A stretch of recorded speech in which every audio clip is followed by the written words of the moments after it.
Cute, sexy, and fun. You're watching CSF Nation's own WMK TV, Channel 90.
There we go. Thank you. Far too kind. Thank you. That's right. Bring it up for my peoples. There we go. Yes. Let me hear you roar.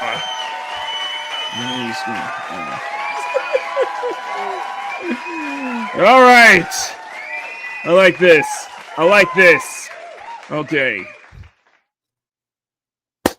Good morning, good afternoon, good evening, good night, wherever you are. My name is Makini 90, and you can stop. You can call to him. Thank you. I know you guys love me. I know you guys absolutely love me. Thank you all so much. My name is Makini 90, artist, and illustrator. And Twitch is evil. Also, welcome to the sexiest Sunday afternoon art show on YouTube, Makini Live. Got this well. And of course, here's my co-host.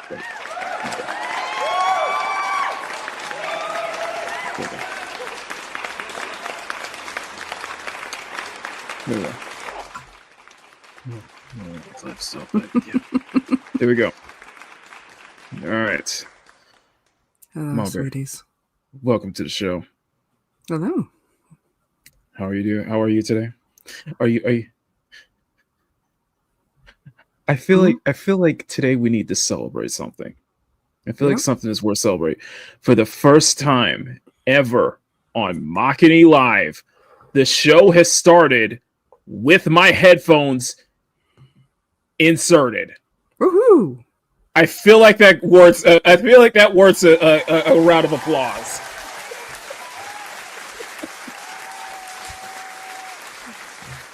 This will be a no echoes show moving forward, okay? I have listened to your feedback. I have heard your cries. I have heard your complaints. By the way, the studio was sent to my superiors were sent numerous complaints about my echoing on the past couple of shows. So you know what?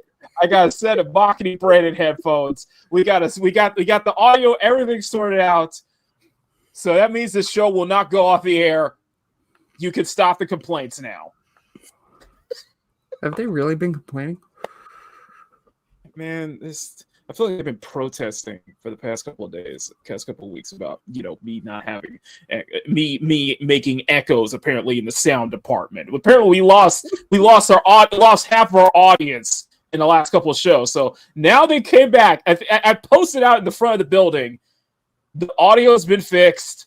Now you can all come back, and everybody just came back swarming in. Okay, so yes, there is a headphones only sign up by the booth here. Yes, Loki, Malin, everybody, Loki, Malin, all of our spirits, everybody at WK TV Channel 90.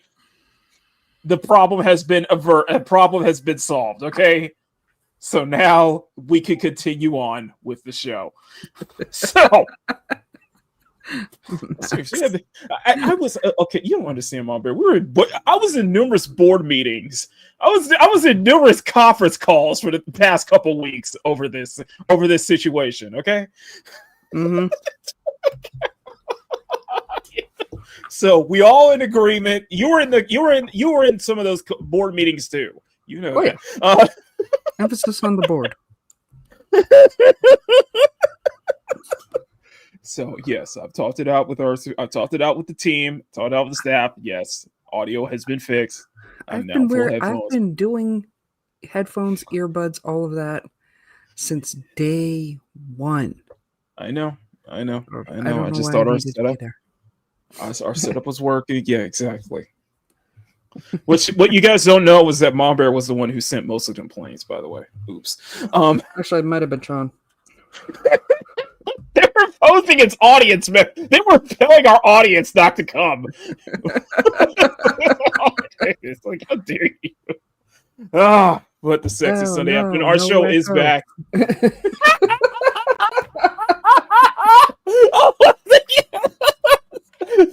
There was major protests. There were major protests outside the studios. Yeah, headphones, no echo. I'm like, okay, fine. I'll get the headphones. Okay, don't say I do anything for my adoring public. Put the microphone all time. Oh my god! Listen. I'm just happy to be here and not in San Diego at some kind of large convention where there's no security whatsoever, and anybody can just come in, assault an influencer, and then just walk out the door scot-free. Oops, sorry, did I say that out loud? I don't even want to know what's going on, man. Oh, Mama Bear, we have a doozy. Okay, we have a bit of a doozy to go over because this has dominated the headlines all this weekend.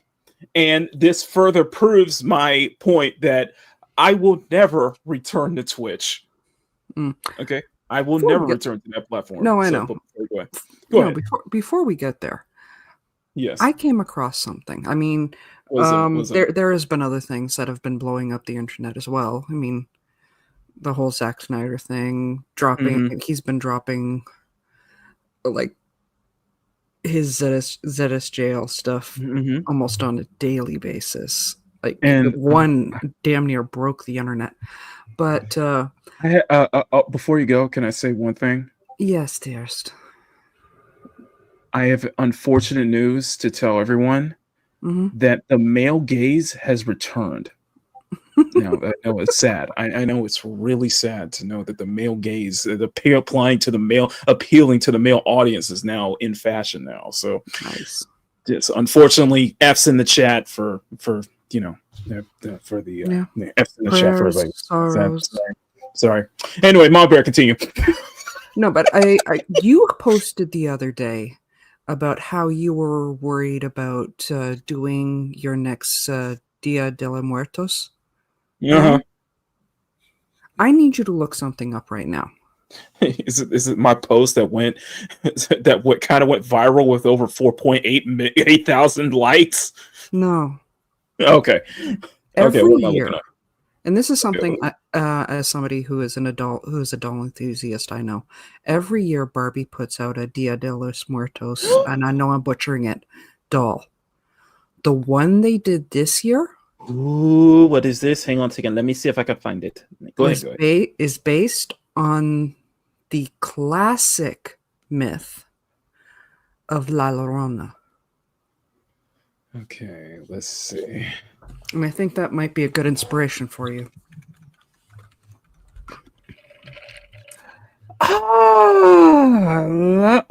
Is this the one? That's the one. Oh, wow. I think it might be a good inspiration for you. That is $300 too. I wasn't interested in buying it, but and I wasn't suggesting buying it. Senior super chat. All super chat proceeds will go to Mom Bear to spine Mom Bear the doll for her. So there are many dolls on my list. Don't get me wrong. Oh my god. Okay then. Well, thank you. I will keep these as my reference guide. I will set these as my reference guide. Thank you for that, Mom Bear. I think it would be because I know you were struggling with it, but with it being it wasn't that I was struggling with it. The classic myth. It wasn't that I was struggling with it. It was more I'm gonna have to. Unfortunately, I'm gonna have to top myself because I know that post went viral. Yeah, viral. So I'm like, oh. So and what would be better to bring in the eyes, and to top that is by following suit with Barbie. Okay. Even you can even put on it Barbie inspired. La Llorona. Dia de los Muertos. I feel like the gauntlet is being thrown down now. I feel like that's a challenge. Why not? I feel like that sounds like a challenge. Okay, I will step up to the plate for that one. I will definitely step up to the plate for that one. So, I'm gonna make sure I remember this. Write this down. Thank you so much. I really appreciate it. No problem. Okay. I saw it just before we went live. That's why. Yeah. Right. Well then. Thank you.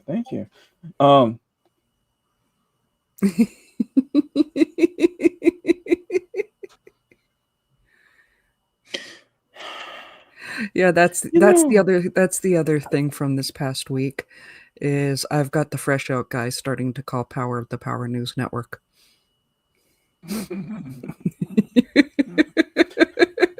Just let them know. Just let them know where that got started. Okay, just let them know. Oh, they will recognize. We take credit for this. Okay, just understand that we take credit for this. All right, it started right here. I've mentioned a few times that I've been calling them that for a while. Don't on our channel. Don't let anybody believe that Makini Live isn't influential. Okay? I mean, it is a fitting name for Power. It is. Where you are able to dig up all of this information on all of this stuff, plus all of hip hop, dude, I tip my hat to you.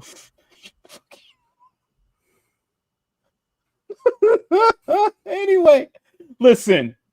The big story is what we're covering on top of it. That's going to be our main focus for today. And we're going to go through every single bit of the situation in autistic detail. So stay tuned.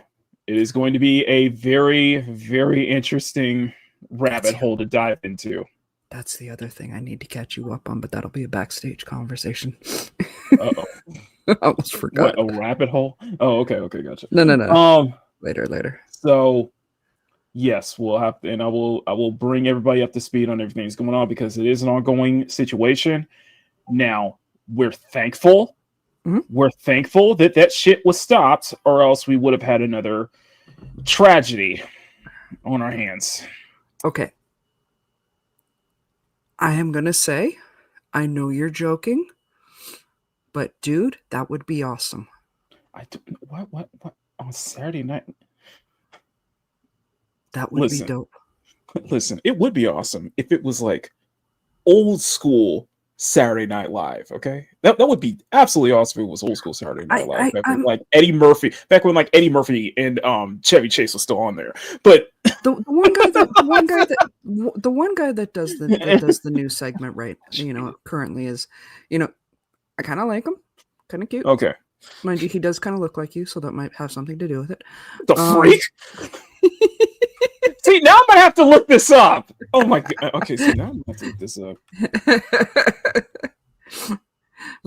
But yeah, if they covered us on the news segment, man, I would. Bro, no. There's no way he does not look like me. A little bit. There's no freaking way. Oh my god. Just see him when he laughs. Oh no! Ah!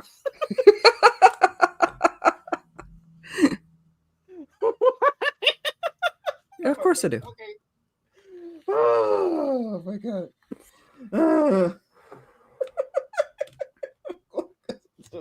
Okay. Anyway, well, I guess there are Makini lookalikes apparently out in the world.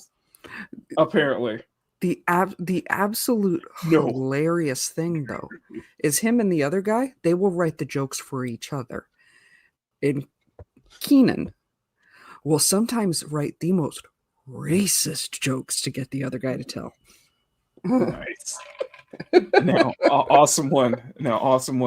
I don't think you would want that. I don't think anybody would want that. Just, I wouldn't know where to start on that. I would go off. I would have so many things to kind of like explain to Piers Morgan.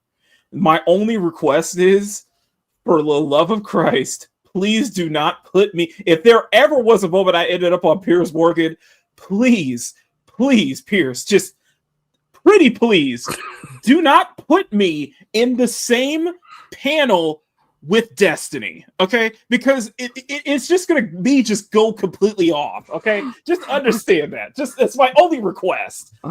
Honestly, there is a few I wouldn't mind being on the same panel as. Just please don't. Just that's my only stipulation. I'm just saying. like that Hawk Tua chick. He ate it himself again. I'm just gonna highlight this for when he boops himself back in. Oh, I accidentally clicked the back button. Yeah, I know. And I don't think anybody can hear me. I can hear you. Oh, there you go. Okay, there you go. Yeah, excellent. And I thought you'd appreciate this comment. This is draws that. No, this one. That's good. I'll give you that one. That's good. What is pink? Oh my god! Oh no, I can't do that. You gotta put me like that's me like a gaming panel though. You have to put that on a gaming panel. Awesome one to me to explain that. No. There is an easy answer to that one. And I know you've got a whole bunch of video upview video upskirt videos.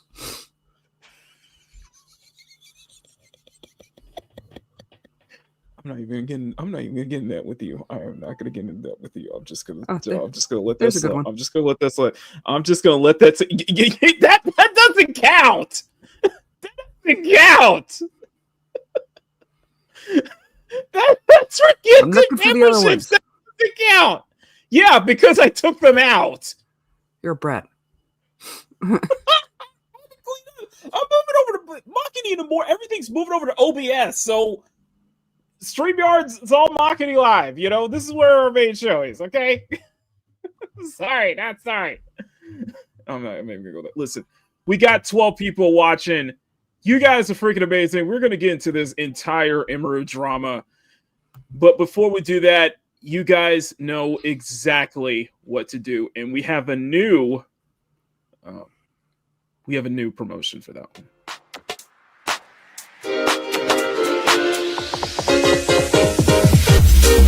Thank you for tuning in to Makini Live.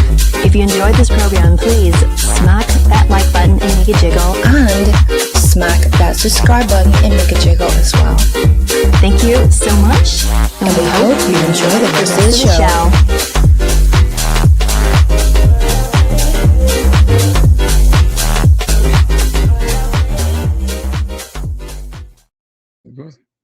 Smack that like button, make it jiggle. Smack that subscribe button, make it jiggle, guys. I really appreciate all of your support. Let's say hi to everyone. Look at that. He actually provided his own example of peak gaming. Shut up. You have replaced me. We'll talk. You know what? We'll find a workaround. We'll talk about that. We're gonna talk. We'll talk about that backstage. Okay. We'll make up for that. I promise. Okay. We'll. I owe you a clip of that. So I'll see if I can make one. I'll see if we can put together one just for you as well. Okay. Okay. Is that? Are we good? Is that fair? That's fair? Okay. All right. That's awesome. See. Here's the thing with Marbury. She gets at me about this only because she's not a part of it. I know what the audience comes for. Yeah, exactly. I'm gonna roast you. I'm gonna roast you for being a gooder as long as you're not including me, unless you would start including me in it. Okay. So I know what the Sunday audience wants. Despite the fact that you have multiple characters. Yeah. You have multiple characters based on you. You have multiple girls based on you. You could pick any one of your multiple characters. You can pick anyone, exactly. Okay, see, that's the point I'm trying to make here. Okay, and we already have people within the credits who are actually, we're actually related to you. I'm just saying. Okay, I'm just saying. Why did I say that out loud? Listen, okay, you have to understand. You have to understand that. Okay, so Mama Bear is already a part of this show. Okay, so I think she wants more. That whole people in the credits related to you. That may be possible. That's one of the reasons why I have not done one of those DNA genealogy tests. Oh my god, no! Because there is a very likely chance that I could have half siblings out there. Quick question, just quick question about this: Is any one of our staff members part of your siblings too? Not as far as I know. Okay, what about the one on the far left? I am assuming you mean the one with the XX on the shirt and the pink hair. Yeah, that one you drew inspired by me. Yeah, but she's part of the staff though. Mm-hmm. She's a part of the staff though, and so is Marisol, so is Squeaka, so is everybody. Okay. I don't know. I'm just saying. Keep up with this. It's part of the lore. Okay, it's part of the lore. Right? It's part of the freaking lore. Mm-hmm. You even have sponsors. even have sponsors. Oh yeah. Yeah, Pambera Cafe, Pambera Dollhouse. Remember? Yep. Yeah, we have. I know I'm in the credits. I'm just saying, if you brought in a new, smack that like button, then it needs to include you. You need to be included. Just saying. Occasionally, you want your co-host. You want at least that.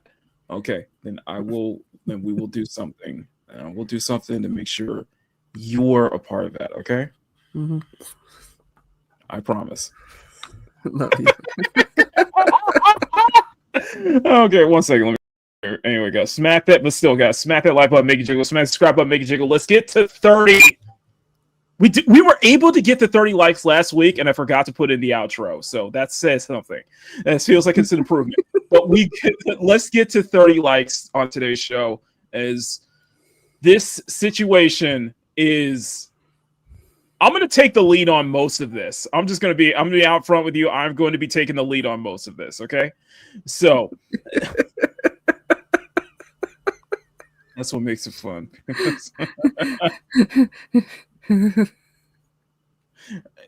Let's go. Anyway, so power is. We're going to cover it. Power. We're going to cover the Power News Network. Yeah, we are going to cover this whole damn thing. So, Power, thank you. Well, he may have figured that from the title of the stream. Yeah. Okay, so Pie Flinger, I'm gonna have to come in later because I have church today. So just like Sean, yeah, I've been keeping up with this whole situation this morning. I saw our stream talking about it. Sorry, being inconvenienced. Don't worry, Pop Flicker. I know you'll join a little bit later, so we'll be knee deep into this. Good afternoon, Denmint, Lucky Nako. Good afternoon to you, or good day, I guess technically 11 o'clock. So good day. Everything's fine, but exactly. If it was for Amazon keeping it alive, Twitch would have been dead by now. Yeah, Twitch has been infested with freakazoids. Yep. Mars. Okay. Yeah, I covered Twitch on Friday, so now I got to do this again. It is a week, man. It is what a week. The past couple of weeks. Oh no, his headphones.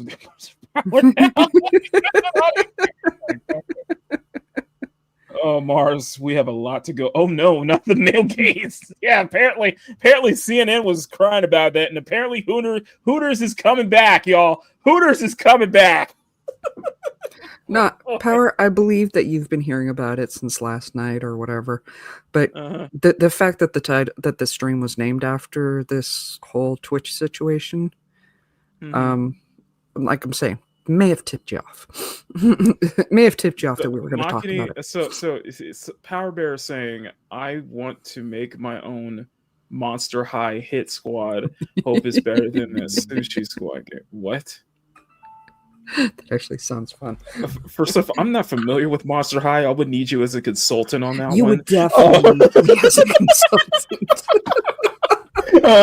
So first off, it just gets if I even decide that's like something I would want to do. Okay, that's something I would want to do. Okay, I would need you as a consultant on that.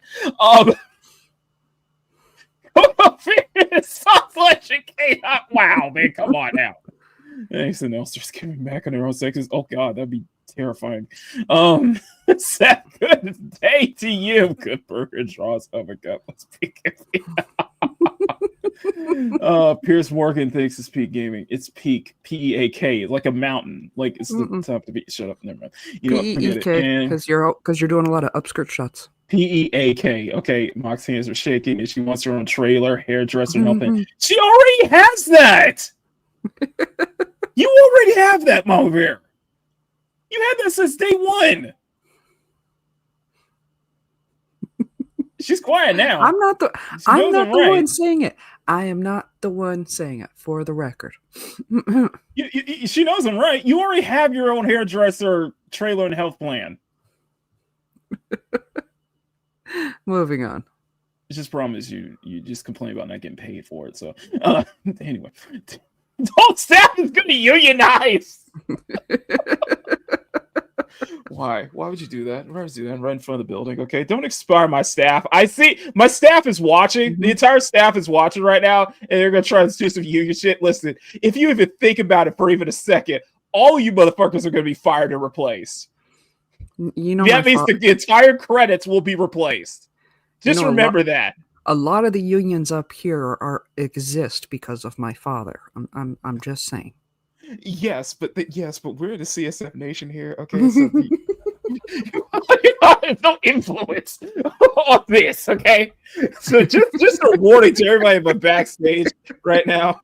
Oh, all of you will be fired if you even think from trying to unionize against me. Fired. None of us get paid. Welcome to the best art. Look, Sean, fuck you, okay? Sean, if you noticed, no echoes. He actually wore headphones this time. Hi, Eli. So we're going to talk about Twitch live security and victim blaming. A furry can get away with a diaper fetish, and a song can get away with deletion, talk, and crickets.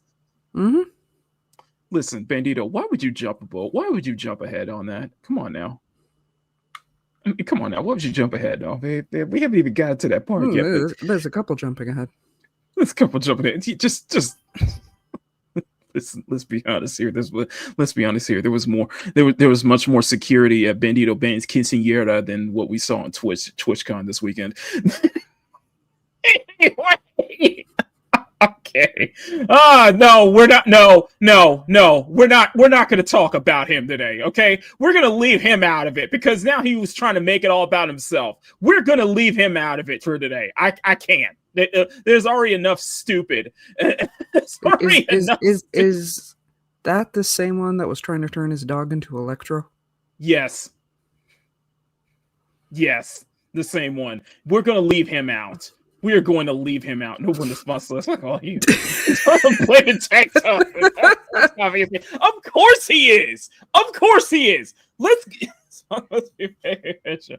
Ironically, I am a member of the Steel Workers Union. Damn. No. Max, my father worked with one of our political parties, and this was back when I was like. Oh, that's really right, Cliff. Yeah. Cliff is a Monster High fan as well. I've actually met him before. It's really cool. Oh lordy. Can see those for girls. That's what I was trying to say. Anyway, he finally improving 99% tactics of 99.9% streamers. You know what, Sean? Get out of here. We're talking about raiding the gifts by the Elder Gods. Hey man. We could always go back to Miles Morales' store. Oh my god, they are funny. Oh, they are funny. I was watching some of them. They're funny. I gotta show one real quick. I gotta show one before we get to the topics. I gotta show one real quick. And this was on the intro of Kyle's recent video, and I was just kind of bursting out laughing. So let me find it real quick.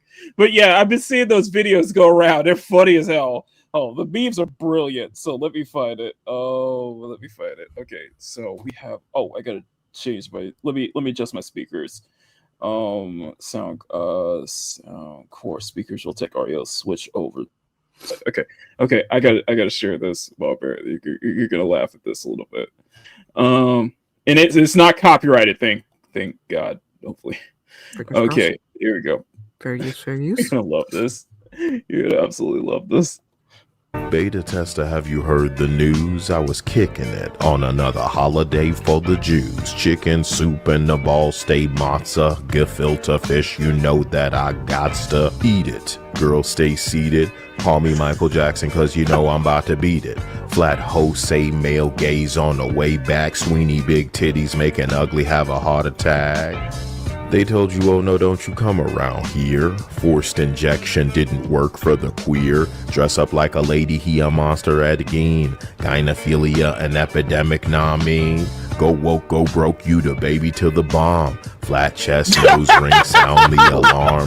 UNWEF propaganda. Pedophile, I'm down to nothing, my belt Sanders ready. Woke up the Pokemon, got a nigga yelling, what? Like my name was Little John. Looking like we about to have a whole new Elite Four. Jacking up the prices cause you know they always want more. I gotta bring it up. That's gonna be my favorite rap from him so far. I gotta bring it up. That's gonna be my favorite rap from him so far. Anyway, say that real quick. Go for the win. I know, right? I'm just gonna say, Rated Kyle, aka Eustace Strict. Oh I'm just gonna say, Kyle, if you're listening, just do. Here. Hold on 1 second. I'm just gonna say. No, Kyle, I cannot hear Mama Bear now. What the hell is going on? Okay, let me mute him. 1 second. Kyle, if you're listening, just post a short of you saying "rich creamery butter," please. Rich creamy butter. Rich creamery butter. Rich creamery butter. Yes, I want to hear Kyle say it. Rich creamery. That'd be funny. The reactor shit will get across swab at the end. I wish she was something. Yeah, Geese Halloween special. Yep, on Saturday. Yep, we got a lot. Play the animated one. I don't know what the clips are, but there's some funny memes, man. The dog for the win cracked me out. Oh my god. Anyway, okay, so we are all caught up. You guys are fired up. We're all fired up. In the meantime, I'm going to give you guys a heads up. I will be working on the second pose for Nurse Morgan, as promised. I will be. My focus is to get all of this finished this week. Thank you, everybody who came out for the first one. You guys have been absolutely amazing on that one. You still hear the chimes, don't you? No. So you don't hear the chimes when the comments come in or You anything mean like like the that? Sonic rings? Yeah. No. Okay. No, let me see. whatever you have done, I'm not hearing you collect Sonic rings anymore.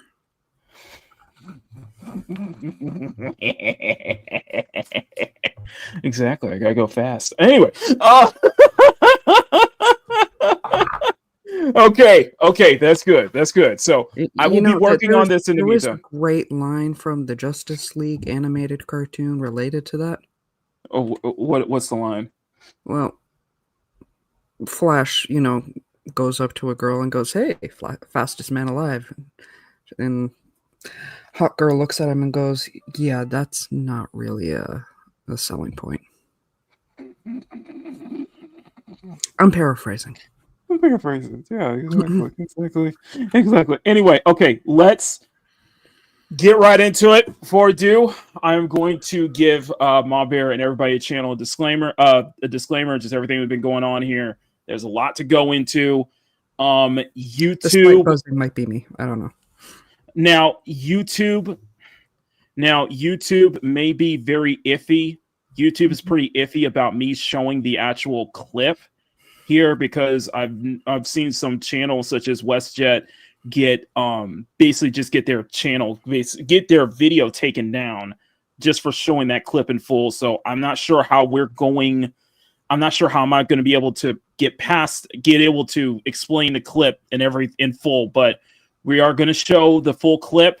We have a couple. I already do have 2 or 3 videos lined up that we're going to be reacting to because everybody has a lot of responses to this, including the person in question, Emiru herself, has made a response video. We will be reacting to that. There's a lot to go over here, and there's going to be a lot to.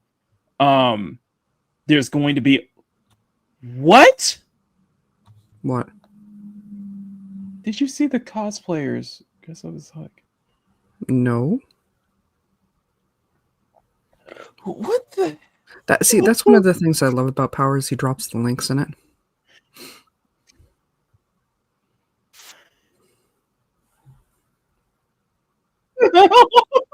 Oh, Lord.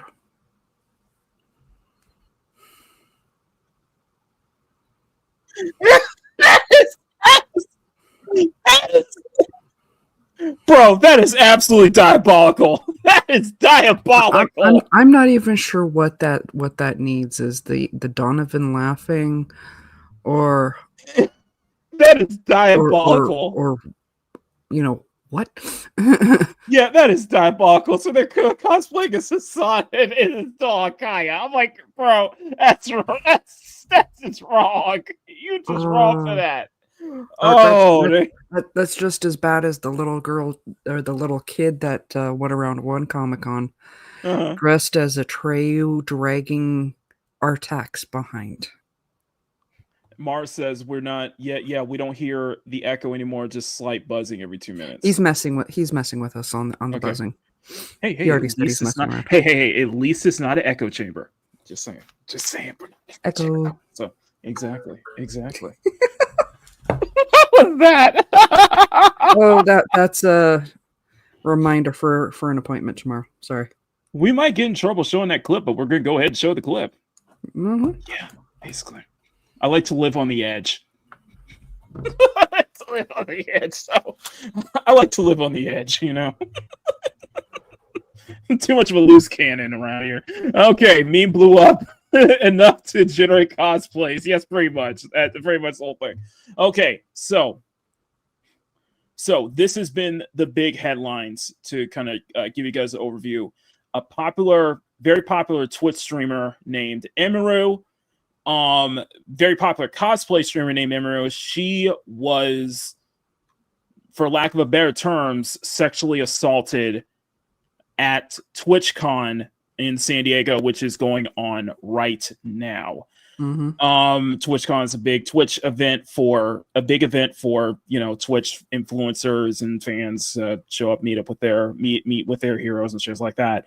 And this caused such a major stir because Twitch did not Twitch basically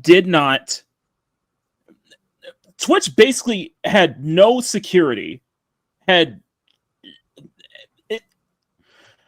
best way I can describe this is everything that went down is basically Twitch's at fault to blame. And it no just security, definitely. Yeah, no security. Yeah, Twitch is clearly at fault to blame on this one. And it has I think it just proves more that either Dan Clancy needs to step down or that entire platform needs to fix this shit like real quick. Because this goes on with, the Hassan shocking his dog allegations, which are still going. This also goes in line with what I was talking about on Friday regarding Twitch putting a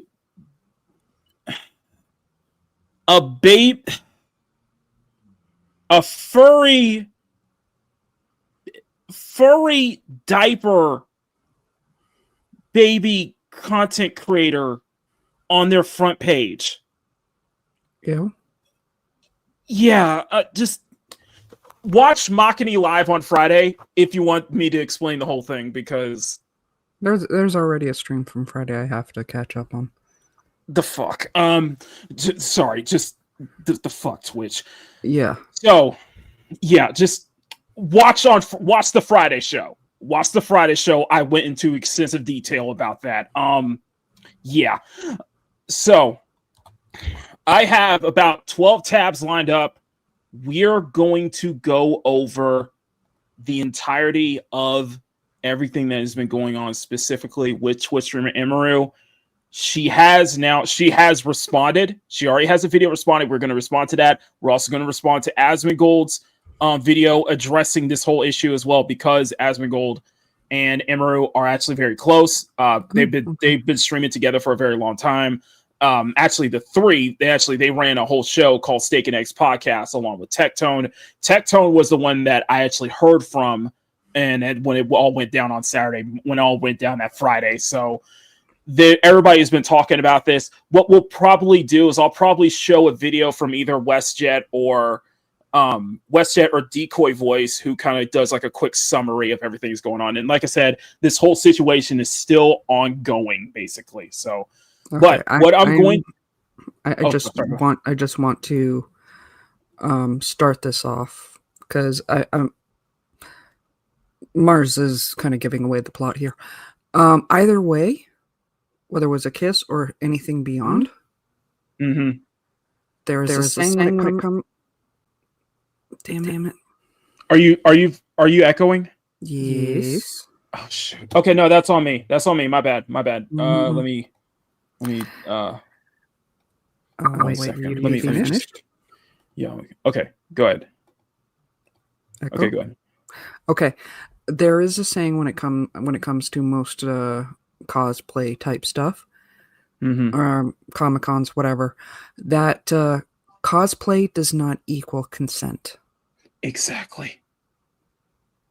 It doesn't matter what the person is dressed up as. That is not consent for you to go up and do whatever.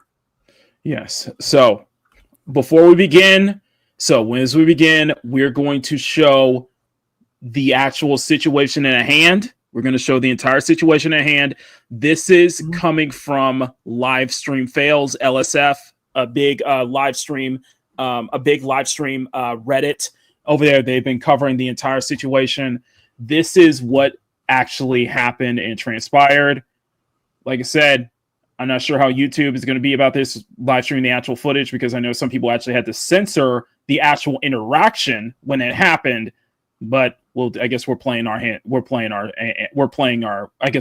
fire on this one. So this is the actual sorry, go ahead. Unfortunately, Frag, this is something that happens at a lot of cons. It does. It does. So let's roll the tape. Oh, I don't have the yeah, that was the situation. In fact, what I'm going to do is I need to unmute the tab real quick. So let me go play this again. So this was at a meet and greet. And there's some background behind this because Emiru was actually forced to do this meet and greet too. And we'll get into that a little bit later, but this is the reaction. So you see the dude who just kind of skips past the line to, he gets up, he gets in close, try to get in a kiss on Emiru, tries to grab her, gets in a kiss on Emiru, and it's until and this isn't Twitch staff, this is one of the security, one of her own personal security, having to step in quickly and push him off. Shout out to her security. Yeah. Whoa. But yeah, that was the whole thing. So I'll just play it one more time. Now, in the video, when Emiru, we're going to get to Emiru's video. When she actually said that she was actually screaming when that happened because you couldn't hear her scream. But yeah, I could tell. I can hear it. Yeah. Yeah. This was a big thing. And the worst part is that the worst part about this situation, one of the worst things about this situation is that this dude was allowed to leave the building. What? They were allowed to leave. Yeah. It wasn't until Emiru's manager pressured Twitch and everybody to actually do something about this. What's even and one thing that I also want to bring up, some people actually pinpoint this. If you can kind of zoom in, it looked like he had something sharp. It looked like he could potentially have something sharp, like a pen or a knife or something. That could have gone incredibly, and I mean incredibly bad. How bad you're addressing Makini? How about what happened to Christina Grimmie back in 2015, about 10 years ago? That kind of bad. Where for those who do not know, for those who haven't heard that name before, I'll just give you a little bit. Christina Grimmie was a YouTuber. She got real famous. She was actually on The Voice too. She has actually got featured on The Voice, but she was very well known for her for having a beautiful singing voice. And she was able to get viral on her YouTube channel for that. Well, she did a concert, I think it was about 2015, 2016 or so, about 10 years ago. She did a concert when a deranged fan went up and actually assassinated her. Yeah. Power's got another one. Yeah. That's Clementine Stalker's been bothering her. That is Kick Me Stalker's been bothering her since she was 16. Yeah. Yeah. There's that, and then there was last year he came up to her and grabbed her.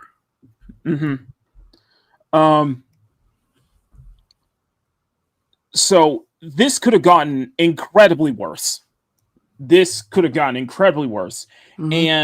the one thing that I want to bring up is that, of course, Twitch should have known, but Twitch should have understood, especially with what happened last month with Charlie Kirk, to up their fucking security. And second, early this October, if you guys didn't know, a Korean TikToker was killed by a fan who donated her $70,000 on stream. Yeah. Dude got away with it, and Berg was friends soon after. Yep. So this is when Kentucky Fried F. Yep. Summer 2024. Remember Dimebag Daryl. This has been absolutely insanity. In fact, there's a lot of things that get worse about this, Mom Bear, because Emiru's original bodyguard was permanently banned from Twitch events for doing his job. And what I'm gonna show you next, I'm assuming that's the homie that we're all cheering. Yeah. Well, no, that was a different bodyguard. So I think the homie we're cheering right now, that's a different bodyguard. So shout out to him for immediately getting in there and pushing him off like that. So big shout out to him. But the thing is, there's more to this, because the next thing I'm going to share with you is Emiru talking about her favorite security guard being permanently banned for basically doing his job. So this is from this is from one of her recent streams, and I'm going to make sure the audio is unmute site. Here we go. Before you start. Yeah. I will get back to this one, Max. Which one? Oh. Time out. Yeah. Oh, okay. Yeah, gotcha. That's a whole other. Yeah. So Emiru. So what I'm going to show you next is Emiru talking about her favorite bodyguard that she used to go to cons with was permanently banned for basically doing his job. So it's amazing how people get pissed off about that. Maybe I should talk about this. Whoever, who cares? I had a security guard 2 years ago where there was a guy following me around TwitchCon, and he like asked him to stop multiple times. My guard asked him, and the guy wouldn't stop. So he grabbed the guy, but he didn't like hurt him. He was just holding the guy until like the con security came. And then for some reason they're like, yeah, because your security guard touched him, he's like perma-banned from the venue forever. But he didn't even hit him or anything. He just like held him while they waited for like the police to come. And what the fuck? And it was like my favorite security guard. I can't have him at TwitchCon anymore. I was just okay, like it was so sad because he did like everything. Yeah. So basically, I know the audio was a little bit low on that one. The audio was a little bit low on that. Yeah. Okay. So, but basically, her favorite security guard was banned for doing his job because a while back, previous TwitchCons, there were people harassing. She had stalkers. There were probably people were trying to harass her. He came in, did his job, held that dude down until police showed up, and because he was doing his job, Twitch decided that he should be permanently banned from being Emiru's, bodyguard at cons, which makes no fucking sense whatsoever. And I recognize that. Sorry, that Emerald is saying I would stop going after that, but Power did point out right here that she only did the meet and greet to save her show from being canceled. Yep, and that's the next tab I'm about to go into. That is actually the next tab I'm about to go into. So this whole TwitchCon situation has spiraled out of control. And I know I have to turn it off and turn it back on to switch over to the next tab. So, but this whole situation has spiraled out of control and Power and alluded to this, that apparently she had to do this meet and greet unless her show at TwitchCon would have been canceled. And this is streamer Cinna, Cinna, telling her that behind the scenes. So we're going to show you the next tab. This is from these 3 clips are from live stream fails over on Reddit, live stream fail LSF subreddit. So let me go mute, make sure unmute. Okay, let's go. Meeting him up front. Oh no, that's not it. That's not it. Oh, okay. We're going to get to this part before we get to that part, but I need to show you this, Mama Bear. Thank you. Ingrid, right? We'll just scan in, and then we're meeting him up front. Okay. Thank you. Did it work? Yeah, you're good. Okay. Oh, okay. See, Danny's really good at just being ultra confident about everything, and we just walked past. Yeah. Which one's which?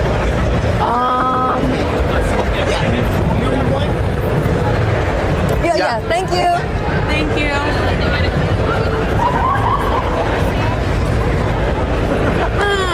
Oh, there he is. Where is he? Oh, I see him. Over there. S-Fan. Hey, S-Fan. We're with S-Fan's team, so we're just gonna go through this side. Thank you. Thank you. S-Fan. Oh, wait, under this way. Whoa. Ma'am, this is a Wendy's. Ma'am, this is a McDonald's. But imagine I do it like 10 seconds later or like 5, and all of a sudden they're like, yo, what are you doing? S-Fan's gonna hate us. Okay, the reason I'm showing you that is to show how bad Twitch's security is, that they'll just let anyone in. this went viral. This went uber viral, and like I said, it just shows how bad that even Twitch's own security, their own staff, is like just gonna let anybody in with a pass, even if their pass is not like put in, not like goes through the gates and such like that. Mm-hmm. That's a potential problem. Okay, no, that's a serious problem, and I think that even if you're a big streamer. The thing is, even if you're a big streamer, even if you're a big content creator, big streamer who has a panel, who has a show here at TwitchCon, security needs to be tight. Security needs to be tight. Everybody has to check in through the door, regardless of who they are. Because this shit, Emerald saying it can't be fabricated. Yeah, it's just, to come in there is a major issue, and you can probably see how that dude was able to just walk right in without any ounce of security or anything like that, and be able to go up to Emiru like that. Mm-hmm. Like I said, that situation could get incredibly worse. And yes, it is a potential exploit. So, now, with that out of the way, I'm going to bring up the actual, bring up the image, bring up what Power was saying. Actually, I do have a tab on that one. Yeah. So, this one here. While you're pulling that up, Power says it should be noted that there's an old story coming back of a male influencer that was touched inside his pants by female individuals at last year's Twitch event. I know men that have had that happen to on the bus. Yes. Okay. I actually saw a video of that yesterday where I think it was one of the streamers, I forgot his name, but a fan came up, touched him in his crotch, and then licked his nipple, and it was like, what the fuck? Mm-hmm. It was like, what the fuck? And it's like, and that didn't get any traction because, of course, a lot of times male streamers, and especially men can get harassed too. Yeah, that's the point I'm trying to make. Men can get harassed too, and it's a lot of times it gets they can get thrown under the carpet. They can get harassed. They can get assaulted, and a lot of people sweep it under the rug because. 1 second. Oh yeah, men like it anyway. No, I don't care what's between your legs or what you identify as. If it makes you uncomfortable, that is assault. Point blank.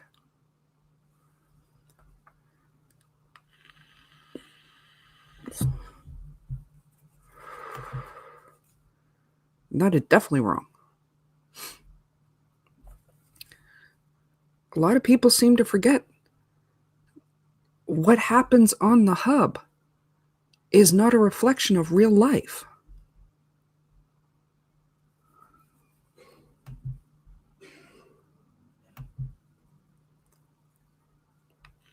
Okay, sorry about that. I had to take a call real quick.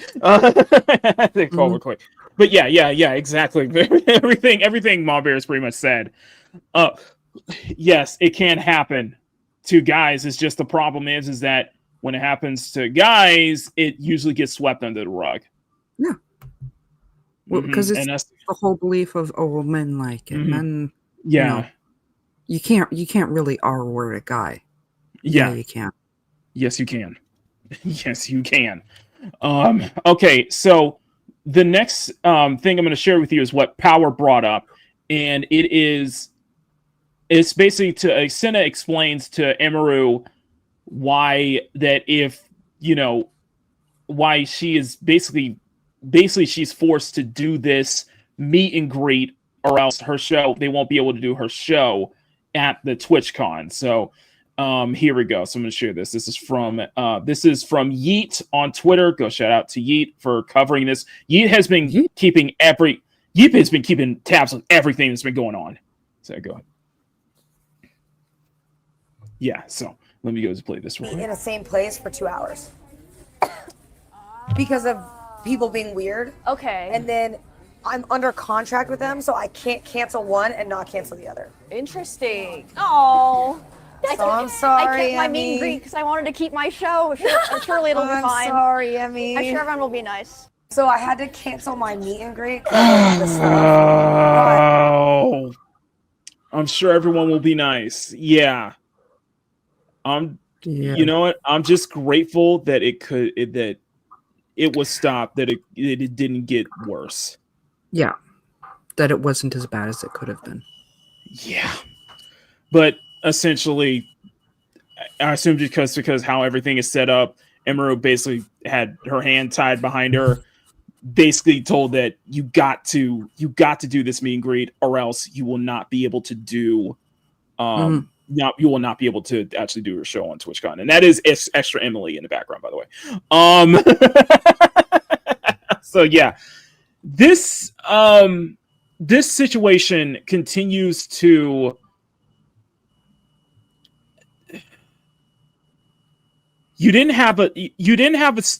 Twitch. This is all on Twitch. The point I want to make a statement clear. The fault here lies with Twitch. I don't know how to explain. Was I able to show you the video? I showed the video, right? Mm-hmm. Okay. The fault here lies with Twitch. If this is your security, if this is your security, which you barely have anybody can walk in and just do something like that, to a point where, where Emiru had to look for even other security to actually help her just in case. And I know you guys don't like me bringing this up, but after what happened last month with Charlie Kirk, that should have been a wake-up call to everyone in regards to events like this. They don't see it the same. And the worst part is, yes, they let him walk out of the building. Mm-hmm. They actually let him walk out. And not only that, when Twitch got involved, they were originally going to give him a ban, until a 1-day ban, until Emiru's manager stepped in and pestered them, and he was given a 30-day suspension. Really? A 30-day suspension for sexual assault. Yeah. And the fact that you didn't even call law enforcement immediately after that happened. The fact that Twitch, of all people, did not call in law enforcement, mm-hmm. and the fact that you let him walk out of the building like that is truly disgusting. Mm-hmm. Okay, let me say that out loud. That is disgusting, Twitch. What the fuck is wrong with you? I don't care if it's anybody. If it was anybody else, I would have that same thing. What the hell is wrong with you, Twitch? Yep. I bet there were no metal detectors. Oh yeah, obviously. Oh, obviously. So anybody could have snuck a weapon in too. Like, for fuck's sake. And so here's the rich part. Here's what you're gonna find is very rich about this situation, Mon Bear. Try me. So Twitch decided to we're going to read Twitch's statement on this situation, and this statement got community noted.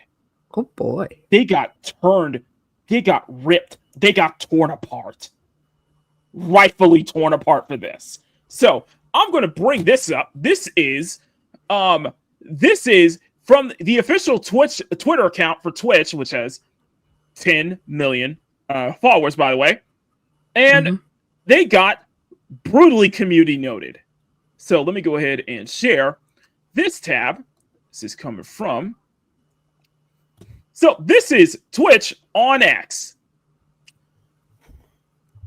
Quote, and I'm going to have to zoom this up.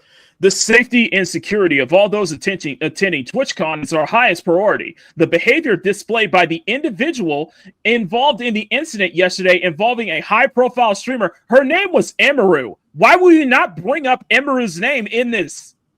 Why are you not going to say her name? Was completely unacceptable and deeply upsetting. Mm-hmm. Why are you not saying her name, Emiru? In line with existing TwitchCon security protocols, which you have none, law enforcement and event security, we're on site and responded to an incident. You responded to the incident by letting him walk out of the damn building. We immediately blocked this individual from returning to TwitchCon and premises, and they were banned indefinitely from Twitch. What is that going to do? Oh my God, you're banned off of Twitch. You're permanently banned, or you're banned for 30 days on Twitch. That's not going to mean anything. Okay, well, we'll stick with what they're saying, and then we'll go to the community notes. Okay, go ahead. Sorry. Don't get ahead of yourself. I'm a little bit fuming off it. Yeah, I'm getting a little fuming off of this. Both online and in-person events, we are coordinating with the impacted creators team and per our standard protocols, and continue to cooperate with any law enforcement investigators. Yeah, I want you to keep this in mind. I want everybody to keep this in mind, because we're going to be responding to Emiru's video. We're going to react to Emiru's video, who broke everything down in exact detail. We have increased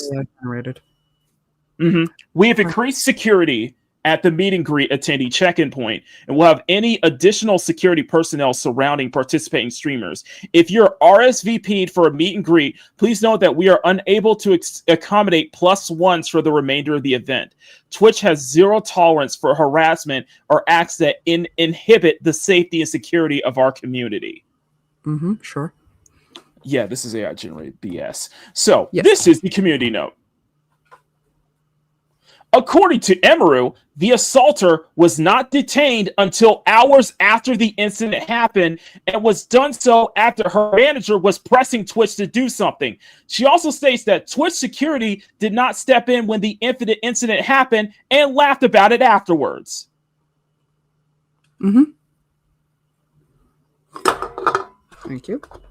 I assume you drop. Oh, I thought you were like dropping your pen. No, that was Buddy. Okay. Even Buddy's angry about this. What the fuck? Like, what the fuck? So, yeah, we're gonna get into that, because Emiru also said to Emiru also brought the fact that, yeah, where were the higher ups at Twitch? They were partying at another event, and security was actually laughing about the event when it happened. Okay, one sec. Emotional damage.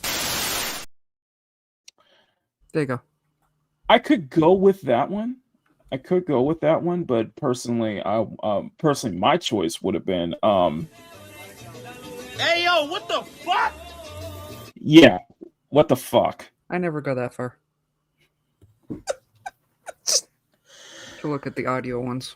Yeah, for fuck's sake. So yeah, they're ripped to shreds, and yeah, this is community noted. Yeah, it's not almost a ratio, but we're just going to read some of the trips here. Smash JT, shout out to Smash. You've been community noted because you lied, like you always do. Fuck you. Well said.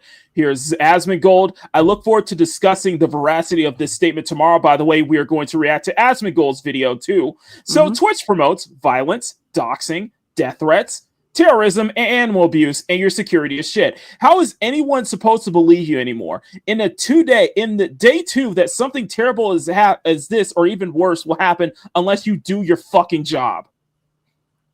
And we got the song. That's funny. Yeah, time is running out. Yeah, Ackman, Twitch has zero tolerance for harassment. I don't know, man. You look like you tolerate it very well. Dan Vass saying, I think that before the community notes, these companies were able to push the store in blatant BS with zero resistance. It's pretty wild. This is from Nevin, who also was attending at Twitch. So let's hear her reaction.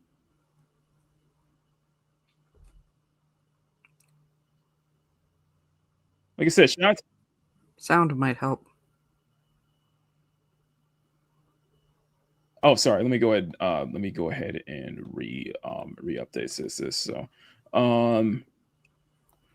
share screen and share audio. Okay, there we go. So disgusting guy off. He did his job, but Dan, you put one security guard there, just one. She has over 2 million followers on Twitch. How is one person supposed to control a crowd like that? You literally battered private security and then gave her nothing. I had a security guard 2 years ago where there was a guy following me around TwitchCon, and he like asked him to stop multiple times. My guard asked him, and the guy wouldn't stop. So he grabbed the guy, but he didn't like hurt him. Seems he was just legit. holding the guy until like the con security game came. Yep. And then for some reason they're like, yeah, because your security guard touched him, he's like perma-banned from the venue forever. But he didn't even hit him or anything. He just like held him while they waited for. I don't see the problem. Yeah, I don't see the problem with that. My favorite security guard, I can't have him at TwitchCon anymore. I was just okay, like it was so sad. Absolute bare minimum would have been one guard on each side, but Twitch chose the cheapest route at the expense of her safety. Take a look at this image. What am I even supposed to say? We have teams focused on this year round. We take security extremely seriously. Really? Because all I see is one exhausted guard trying to protect the creator you forced into a meet and greet she didn't even want to do, just so you could sell more TwitchCon tickets. I'm sorry, I kept my meet and greet because I wanted to keep my show. Surely it'll be fine. Sorry, Emmy. I'm sure everyone will be nice. She did not want to do a meet and greet. They pressured her into it because she's popular. Popular equals money. Money equals priority for Twitch. Safety clearly does not. Asmongold called it out. If I was a woman, I would never go to TwitchCon. And he's absolutely right. There are way too many parasocial viewers who think that because they donate money, they... And I just want to let people know, Asmongold said that back in September. Even Hassan said that it probably wouldn't feel safe going to a TwitchCon now. Guess what? They were right.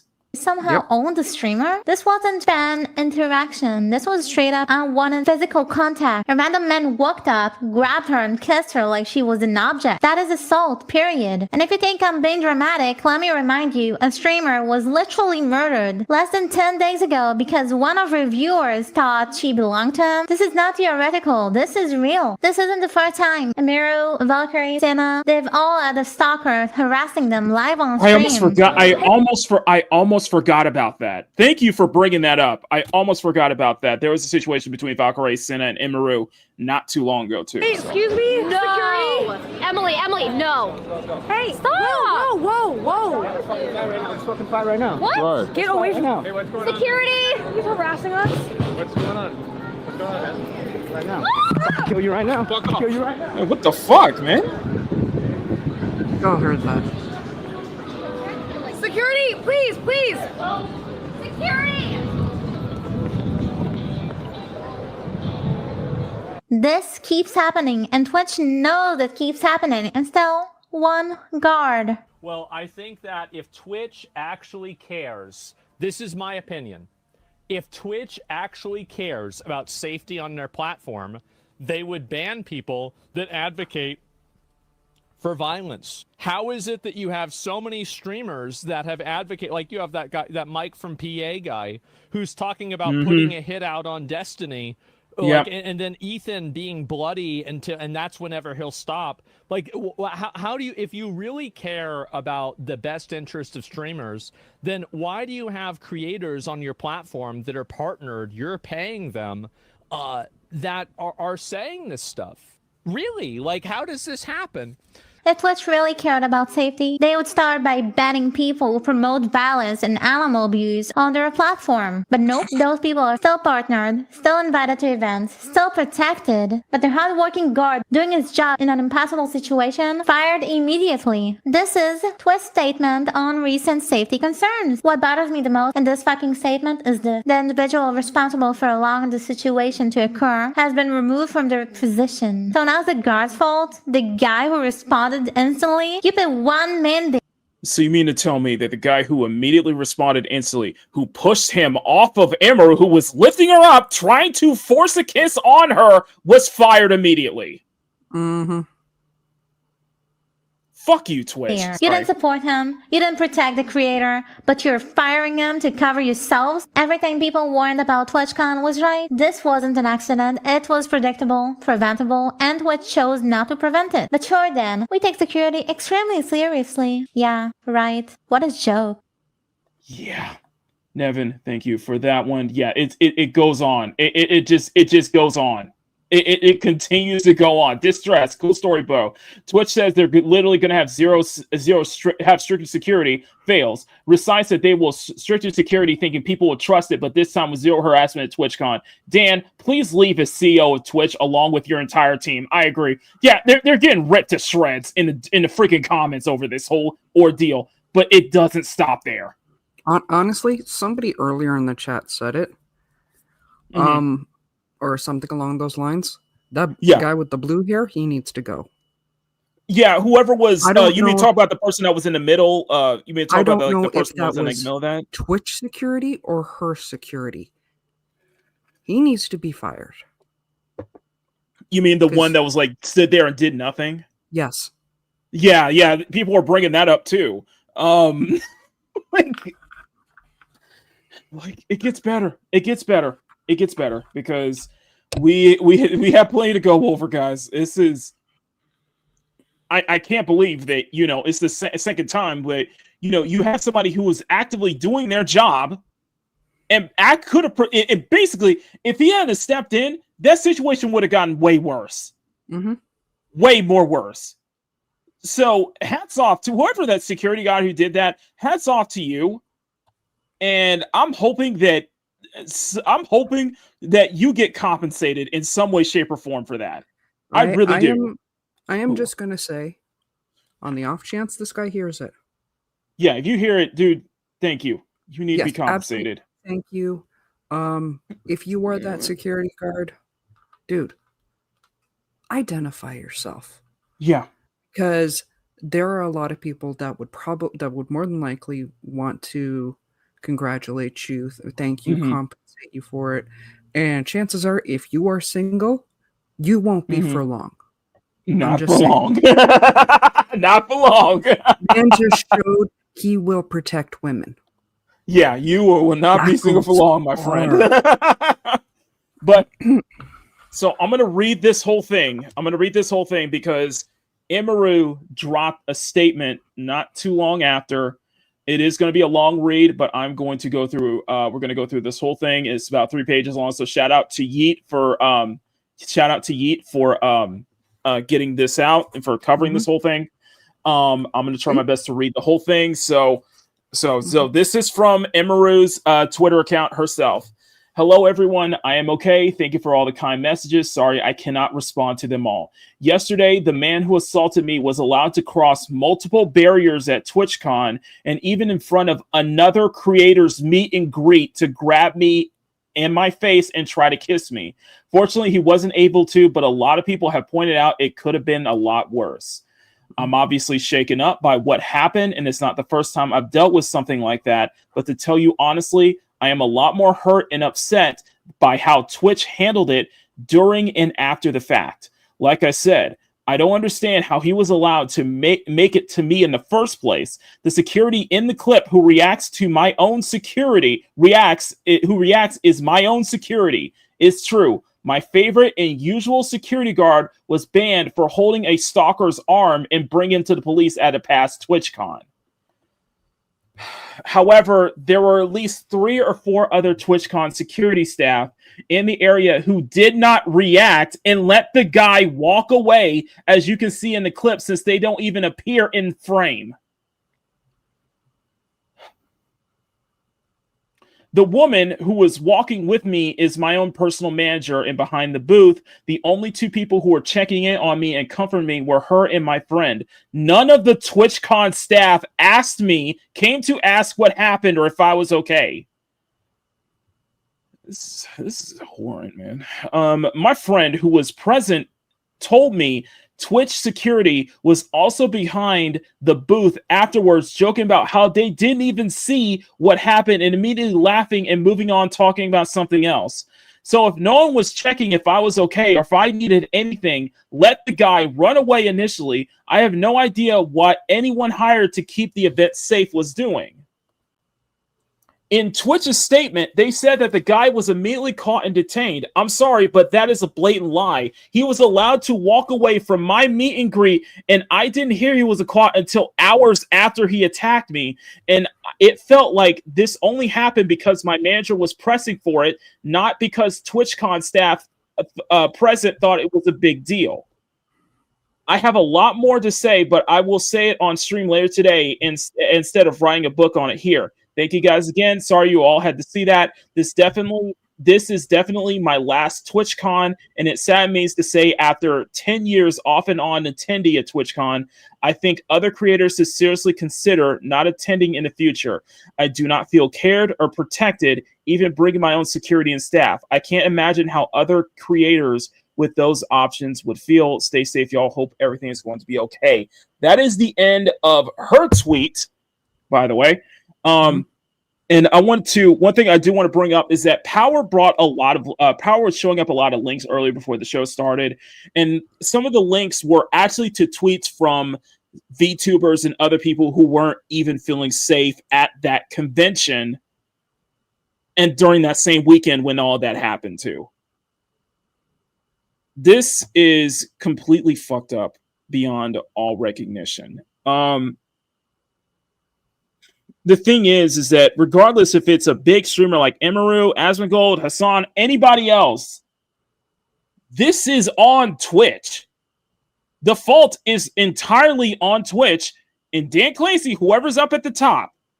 Because as Mars and I think as Pyflinger pointed out, basically Emiru was being used as a prop, being used as basically merchandise. When you didn't respect her whims, not wanting to do the meet and greet in the first place. And then this shit happens. And you're lucky that it could have gotten worse. You're lucky that it could have gotten worse. And it did. And thankfully, it did not. So, I don't know how else to put it this way. Dan Clancy needs to step down. And Twitch, in my opinion, Twitch in its entirety, either they need to completely course correct and settle their shit because the shit rot, the rot is deep in Twitch, or they need to just go. They need to just shut down entirely because they're losing money. By the way, when you have sites like Kick and YouTube basically having higher revenues than Twitch is, and Twitch is the one who's having so much controversy, then what's the point of even being on that fucking platform?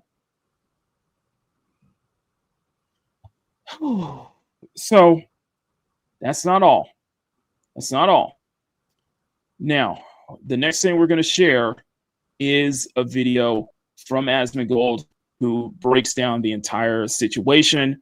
The thing is that the thing I need to put this behind the scenes, and that Twitch needs to understand. Twitch needs to listen to this. I think everybody who is involved in this situation needs to watch this video because I think this is very important. And say what you will about Asmongold, and believe me, people in my chat have a lot to say about Asmongold. I agree. You can't deny that he has a huge stake in this matter because he is personal friends with Emiru. They go all the way back. So yeah. And by the way, Emiru was the one.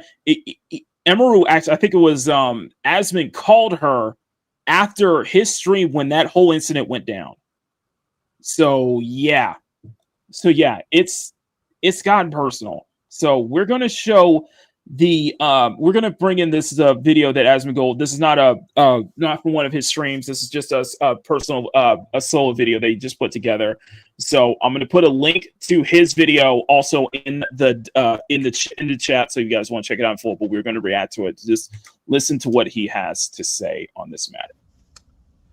Hey guys, I want to talk to you all about Twitch.tv. A lot of you have been to the website before, maybe you've even seen me. Hopefully this video gets a large enough and broad enough audience, so maybe some of you guys might not be familiar with who I am. My name's Asmongold. I've made content for the better part of 10 years. I've been a top Twitch streamer for also the better part of 10 years, and I have watched my platform degrade and turn into probably the worst iteration, the worst version of itself that it has ever been.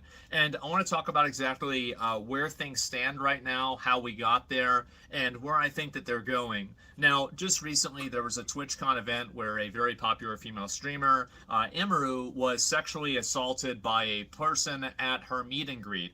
Twitch decided to deal with this by ignoring it originally, lying about the events as they occurred, and then offering as a restitution suspending this person's account for 30 days. I'm serious. This is actually what happened. She came out and said it herself. You can watch her recent VOD on Twitch, twitch.tv/Emiru, if you'd like to find out for yourself.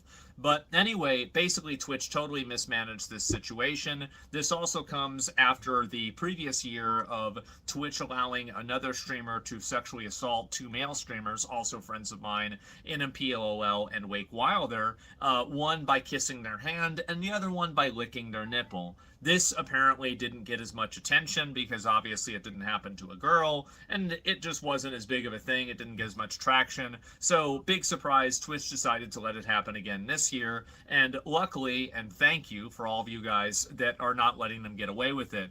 Today, I want to talk to you all about how bad it's really gotten, because a lot of you probably don't pay attention every day, and I think that really for your sanity, that's probably a good thing. Unfortunately, I do. So in the past, I think probably year or so, Twitch has, I think, become a worse and worse version of itself. And I'm going to talk about this, and I really want to make this very clear with this video, is that there's not one point of failure. And in fact, actually, I would say that it would be easier if I could point to one point of success. If. I can't, but theoretically it would be easier. The entire thing, it seems like, is rotten. It's rotten at the top, it's rotten in the middle, and it's rotten at the bottom. The moderation is wrong. The advertising team is totally, completely off base. The executive team seems to be completely disconnected. And when they're not disconnected, they're actually malicious, or at least indirectly malicious. Like, for example, misrepresenting what happened with Emiru's story. And the only time that things ever seem to happen even slightly is when Amazon, their parent company, tries to take control because they've totally run things into the ground. And hopefully this can reach some people at Amazon and they can realize just how bad things truly are. So the first thing I'd want you guys to all look at is if you go to twitchtracker.com, you can just look at the stats of Twitch. If you look at the beginning of 2025 and you look at now, it has been on a steady decline. And whenever I'm talking about a steady decline, I'm not talking about a 10% decline. We're looking at about a 30 to 40% decline in viewership from the start of the year up until now, with it just trending more and more downward. And this is even despite Kai doing a massive event last month and the phase subathon that's been going around this month. So after that happens, after that's over, I assume that it's even going to get worse than it even is now. And Twitch is even going back to its pre-COVID numbers. This is while at the same time YouTube is succeeding, Kick is succeeding, TikTok is succeeding, and Twitch is dying. Twitch is dying. Why is Twitch dying? Well, it's because they're killing it. That's the reason why. And let's talk about all the different ways how. So I think one of the meta level things that a lot of you guys here on YouTube probably know all too well is the advertising situation on Twitch. Ads are extremely prevalent on Twitch. Twitch has effectively incentivized creators into making a Faustian pact with Twitch and also, unfortunately, against their viewers in order to have to run a certain amount of ads per hour that will then... Oh, no. So Mars, no, they do care because, you know, when it comes to, you know, Prime content and them, you know, because they stream Prime content as well. No, they care when somebody puts free Kaya in their chat and they get timed out for like 30 minutes or so. That's when they care. Yeah, that's actually happened, by the way. Yeah. You put apparently on a Twitch Prime or Twitch Prime streaming for like NFL games, such like that. You put free Kaya in the chat, yeah, you get timed out. Just remember that. Guarantee them a minimum income that will allow them to make a certain amount of money. This amount of money is a very large amount of money, especially for smaller creators, and Twitch has effectively incentivized creators to kill their own platform and to kill their own streams. And as I said before, judging by the graphs, it's doing really well. So basically, the advertising situation with Twitch is that you get ads. You have some streams that, like, this is an hour long per stream, right? And for every hour, it's 8 minutes of ads. This is insane. It's I mean, like, by next year, we're probably going to be at the level of network or cable television. So, and that's not even to count sponsors and other things like this.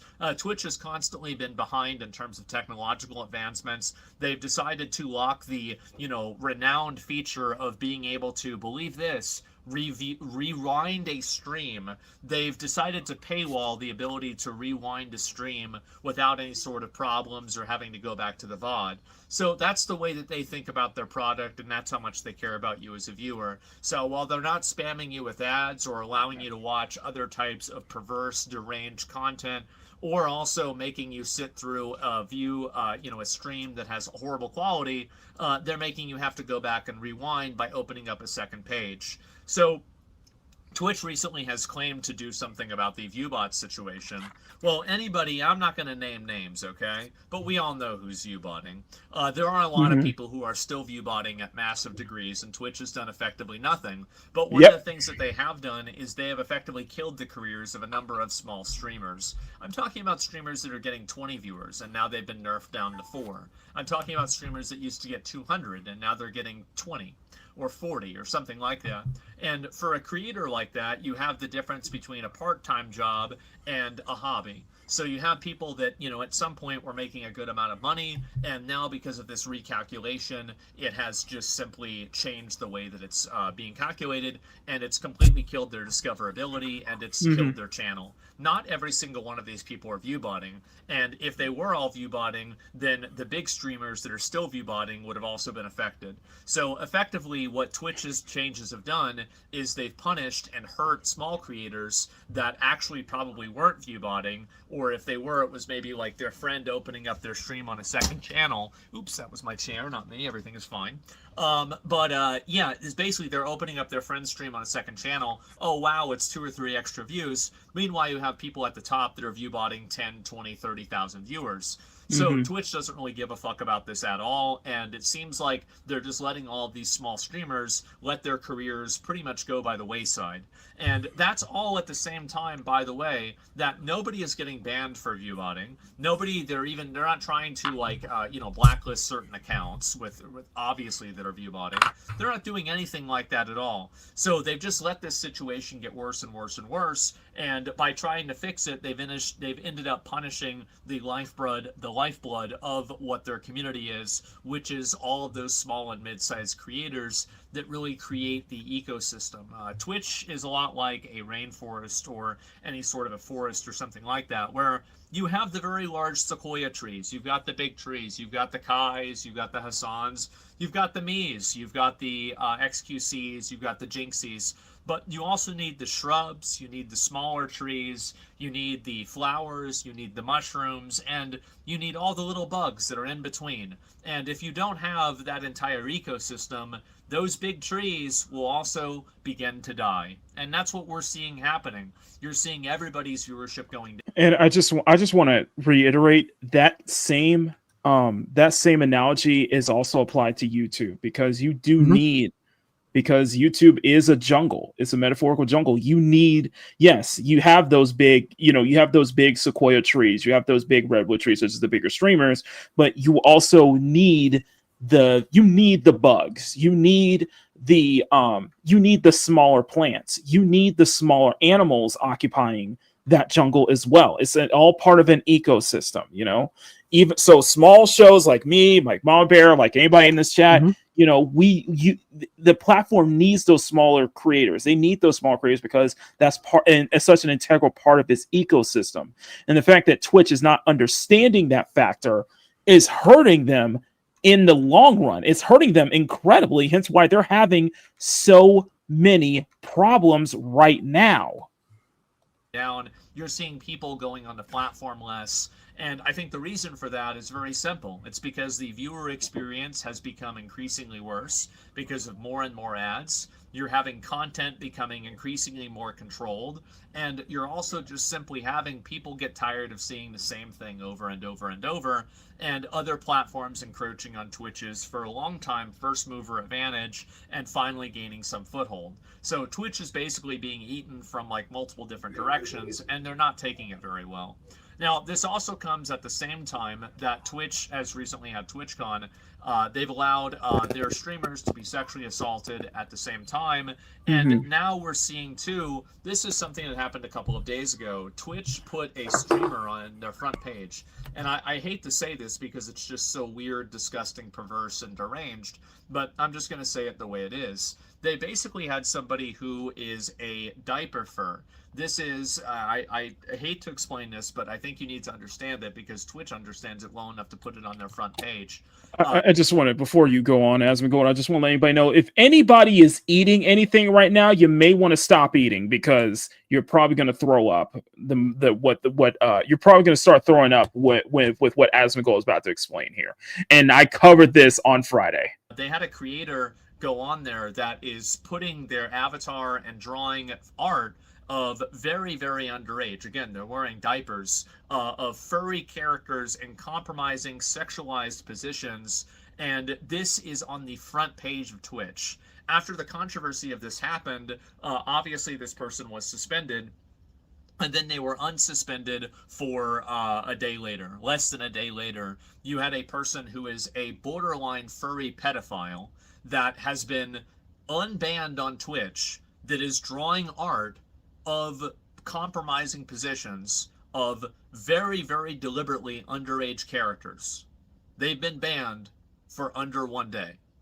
And so that's happening. This is happening right now. They are unbanned at this very moment. And this is also on top of, some of these things are so ridiculous and so bad. I don't even want to bring this up, but we've had obvious terrorist promotion that's been going on Twitch. We've had people make calls to kill other streamers or make, there was a person that said that if you, if there's somebody that lives in Florida, he's got $100,000 for you. If, something would happen to Destiny, who's another streamer on YouTube. This person, by the way, was not permabanned. So Twitch has cultivated and curated a culture of violence, abuse, borderline furry pedophilia, and this is what's normal on Twitch now. This is Twitch in 2025.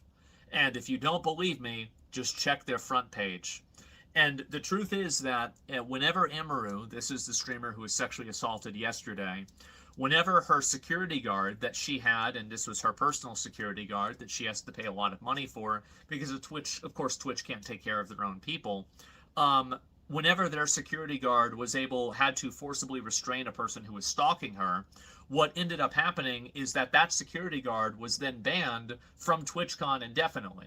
So just so you guys have a frame of reference for this, the security guard that protected Emiru was banned from TwitchCon for a longer period of time than the streamer who sexually assaulted Emiru, who was only originally banned for 30 days. And the only reason why it wasn't longer, why that didn't happen and, they didn't get unbanned is because Emiru's manager pressed it extremely hard and ended up getting this person banned, and also the video came out. The original idea was they were going to be banned for 30 days. This is honestly, I really hope somebody at Amazon is watching, because what I want you to understand is that the moderation team at Twitch is completely deranged, the advertising team is completely misguided, and the executive team is completely disconnected. At all levels of this organization, they fail. And we're in a situation now where it's gotten so bad that people's real lives and livelihoods are being affected by this. You can say that, it doesn't matter, it's just words on a page or whatever, but when you have conventions, I think this is going to be the last TwitchCon, by the way. I do too. Imagine anybody ever even thinking to go to another TwitchCon after this. This is it. It's over. Why the fuck would anybody go to a TwitchCon? Country Rap in Context, thank you for subscribing. Sorry, Salute. No, my alert went off on OBS. My alert went off, so Country Rap, thank you for subscribing. After the second, and also, by the way, as a streamer, these are things that I hear about a lot. other people have been sexually assaulted at previous TwitchCons. They've been roofied. There's been plenty of other really bad things that have happened. Yes. A lot of these things have happened off of the Twitch, convention center. So some of these are not technically Twitch's fault. But if Twitch doesn't know about this and they're not planning accordingly, well, then they're dumber than literally every single streamer on the platform that's ever been to TwitchCon. And that's not a very good state of affairs now, is it? So anyway, that's pretty much where things stand right now with Twitch. So you have, again, pedophile furries that are getting unbanned in less than 1 day. You have people going to the official Twitch convention with little to no security, being sexually assaulted. You have viewbotting that is effectively killing small streamers and ignoring large streamers. And you have moderation that is so very obviously politically and socially motivated. I feel like they should just come out and say that they're sponsoring certain people, or maybe certain groups. I think one of those groups seems to be Hamas, unfortunately. And the truth is that I don't really see this getting any better until people actually start speaking out about it. And that's why I want to make this video and really explain the extent of how bad this is. Because I know that people can see the Emiru clip, or they can see the furry clip, or they can see, the executives at Twitch trying to pretend to be influencers rather than actually doing their job. But I think that what really is condemning is the fact that all of these things are happening at the same time. They're happening at the same time. They're being actively protected. And this is the last thing that I want to end with, and the main thing that I want to talk about, is the fact that Twitch, whenever this event happened yesterday, Twitch lied about the way that the event happened. They explicitly lied. It is verifiable. You can literally look at video and you can see that it's not true. And the reason why they're doing this is because they're trying to minimize the situation. Twitch is a platform that only cares about optics. Their moderation team has never had any principles, but now the principles that they do have are not principles. They're now weaponized. And the platform is degrading. People are leaving. And this is not an opinion, right? This is a graph. This is what the graphs are showing. And I don't really see it getting any better. So I'm making this video as a plea to anybody that has any sense, anybody at Amazon, anybody that has any awareness, please get this shit under control. Something needs to happen before this website kills itself. It's basically already killed its main big event. Yeah. And I don't know where things are going to be next year. It's really sad. I've been on Twitch now for a little bit under 10 years now. And I've been, well known on Twitch for quite a while also.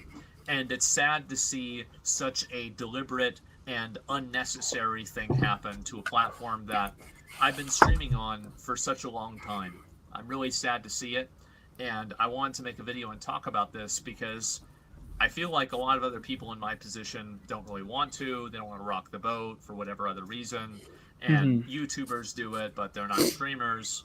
I do a lot of both. And that's why I want to talk about it, bring everything together, and show you guys just how bad this really is. And I'm sure that really, I'm probably only scratching the surface. And I think that it's past time for a degree of accountability and a genuine change. I don't know when that's going to happen, but if it doesn't happen, I don't think it's. I think what it's going to come down to, and I resent that remark. I don't think that's. Sadly, I don't think that's ever going. I don't think that's going to happen. I think what's likely going to happen is that. Keep this in mind. This is big. This is a big deal because when you have somebody who has 2 million followers on Twitch, a big Twitch streamer, get sexually assaulted like that, that's when they'll respond. That's when they'll act, and that should not be the case. And it really shouldn't be the case regardless if it's a big streamer versus a small streamer. Twitch, you gotta handle your shit. And what I think is going to happen is likely. What I personally think is going to happen is one, there's not going to be a TwitchCon next year. I think after what happened, there is not going to be a TwitchCon next year. I think more and more people are going to start, more and more big streamers are going to start to just pull out of TwitchCon at this point. The second thing I think is going to happen to the platform itself is that it's already been like quarantined. It always feels like it's being quarantined thanks to, you know, thanks to the issue that everybody has with, you know, a big creator like Hassan just getting away with the stuff that he says and does on that platform. Mm-hmm. But I think what's going to happen is that Twitch is going to end up game ending itself. It's going to end up game ending itself in the real time, to the point where a situation like this is going to escalate to where now Amazon is taking notice. Their parent company, Amazon, who owns Twitch, is now getting involved. Jeff Bezos might be getting involved, and there may be some changes going on to the higher ups. They may have to do a complete course correction just to undo all of that shit that is going on. But the thing is, go ahead. No, finish up. No, finish up. I know people were saying, yeah, you know, Twitch is too big to fail. This is what we say with Disney, we say with all other things. I think in this case, Twitch is just not too big to fail, especially when they're losing money on that point, to where somebody like me can get into their affiliate program at just 50 followers. I had a Twitch channel, Makini Type R. I was a Twitch affiliated at just 50 followers. Mm-hmm. And it takes 1,000 subscribers and 4,000 hours or 4,000 hours to be a YouTube partner. Yep. That shows something. That is a problem here, you know? I will say though, yeah, that I am less worried about Twitch game ending itself than somebody getting game ended because of Twitch. Yeah, somebody's going to cross that line. And I think it's only a matter of time. Yeah. So Twitch, you got to nick this shit in the butt, man. You got to, there has to be serious change. Like I said, there's so much corruption from not only from the tippity top, but at the very bottom as well. Mm-hmm. Like the whole platform needs to be completely like quarantined. That's the word I'm looking for. It needs to be quarantined to hell and back until they can actually address the elephant in the room. The big elephants. Those elephants are stomping through Twitch right now. So, this is a rare opportunity I get to do. Go ahead. Because not that one. Responding to Clarence. Mm-hmm. Which is, he has two of them. Oh, what? Yeah, I've actually seen these videos. Wait, was this recently?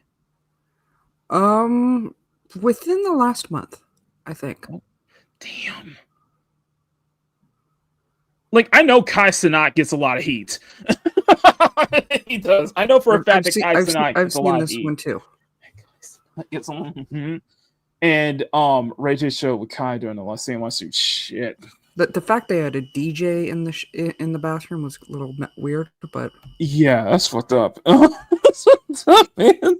But yeah, that actually was Kai Cenat's stream. Yes, there was issues with iShow Speed as well, but that was a different thing. And then, from what I usually hear, iShow Speed tends to try to like keep it squeaky clean after a lot of controversy that he's been in, though.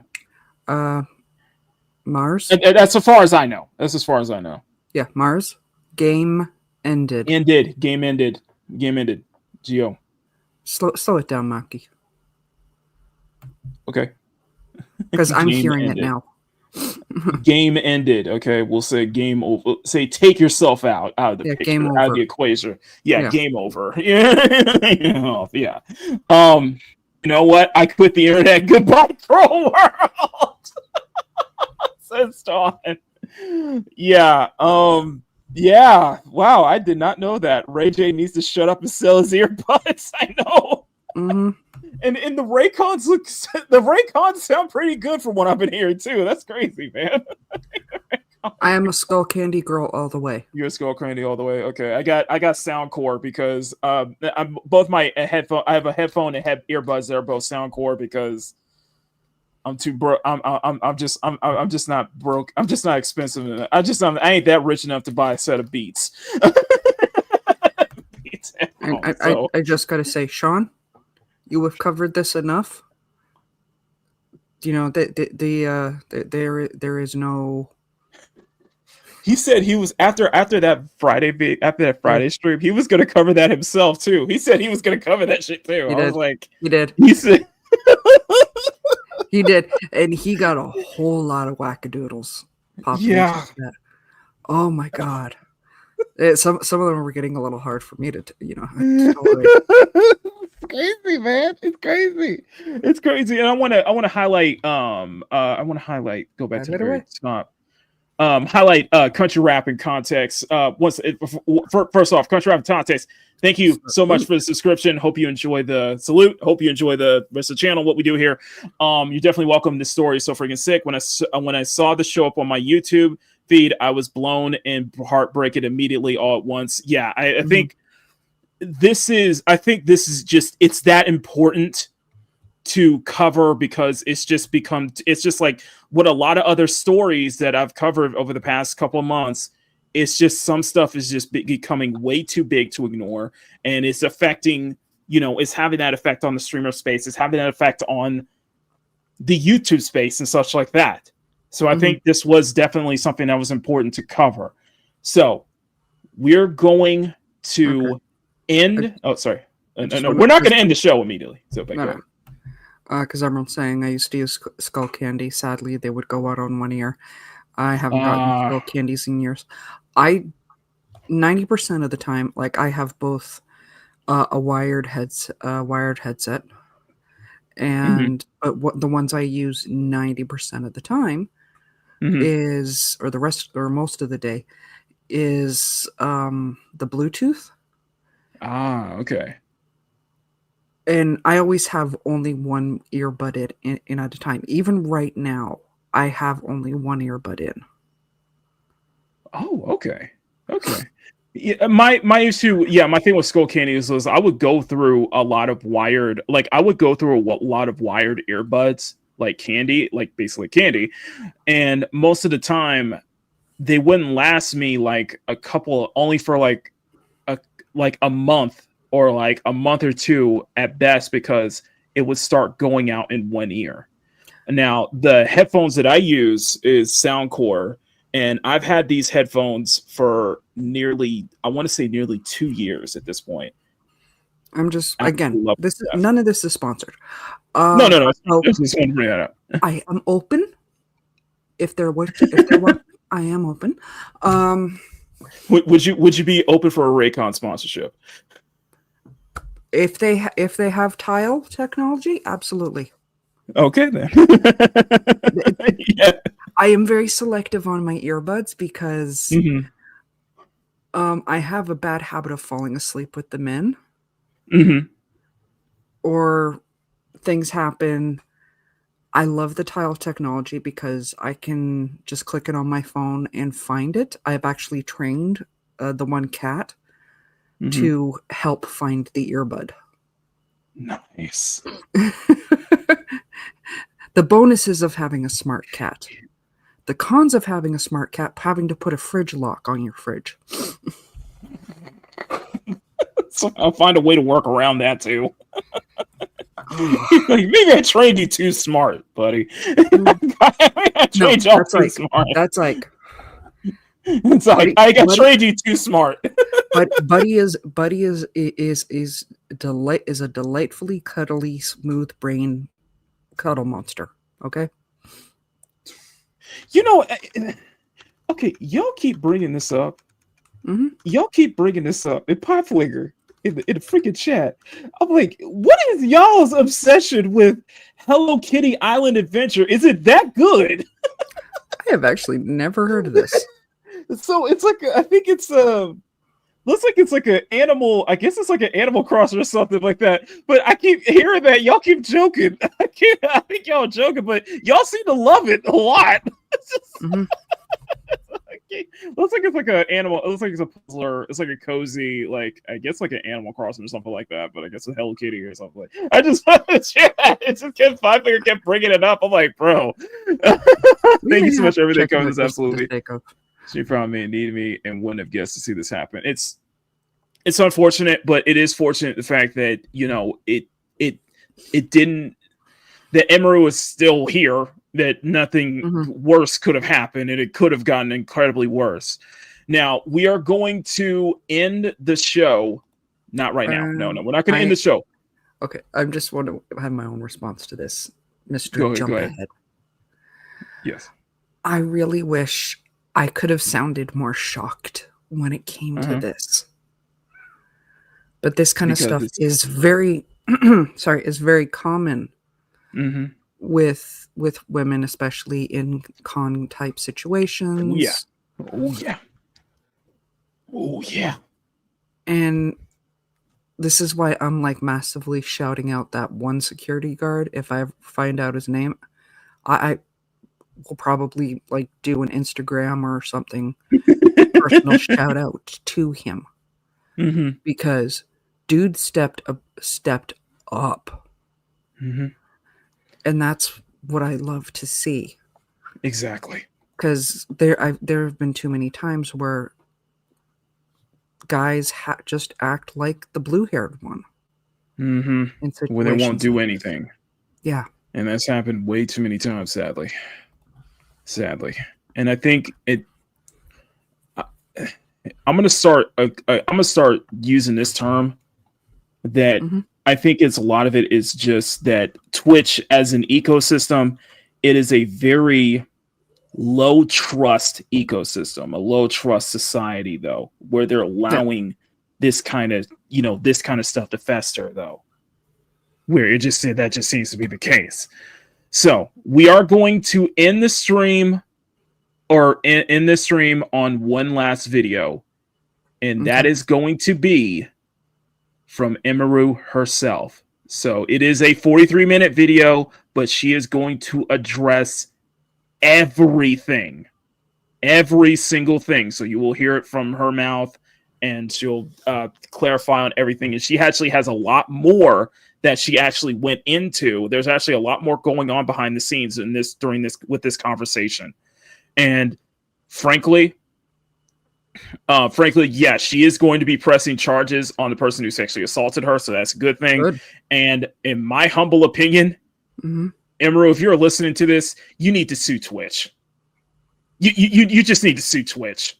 I think this warrants a major lawsuit, because this is and the suit would be of negligence, straight up negligence. So. All right, guys. I'm loving country rap at this point. Oh, go ahead. Yeah, that's true. I've noticed that over the past few years, it's also messed up. Thank you, security guard. 1 billion. Insane people allowing to be in public. Things have to change that shouldn't be. Yes. And I say this from, and like I said this, like everything that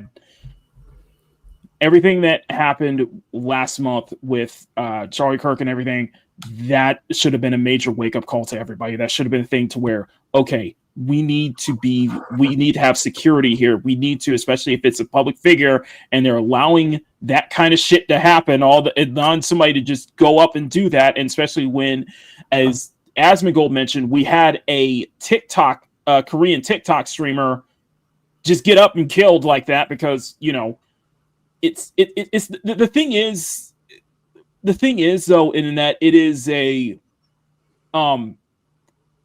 and I also do think that everything that we're discussing here it's a symptom of what is truly wrong with this platform.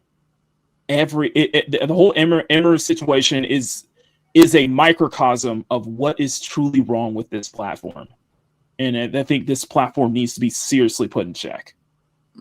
Well, granted, I think all platforms need to be seriously put in check and social media seriously put in check, but this is very apparent, I guess is what I'm saying. So the last video we're going to cover on this for this show is we're going to hear from Emiru herself. And now it is a long video. It is a 43-minute video, but she is going to address every single thing. And I've heard some snippets of it. And there's even more stuff going on that she didn't even bring up. And it's probably going to make some of y'all pretty angry about it. So, all right. So we're going to let the lady herself speak on it. So I'm going to put a full link to put a full link in the chat if you guys want to watch it over again, but we are going to react to it. This is from Emiru herself.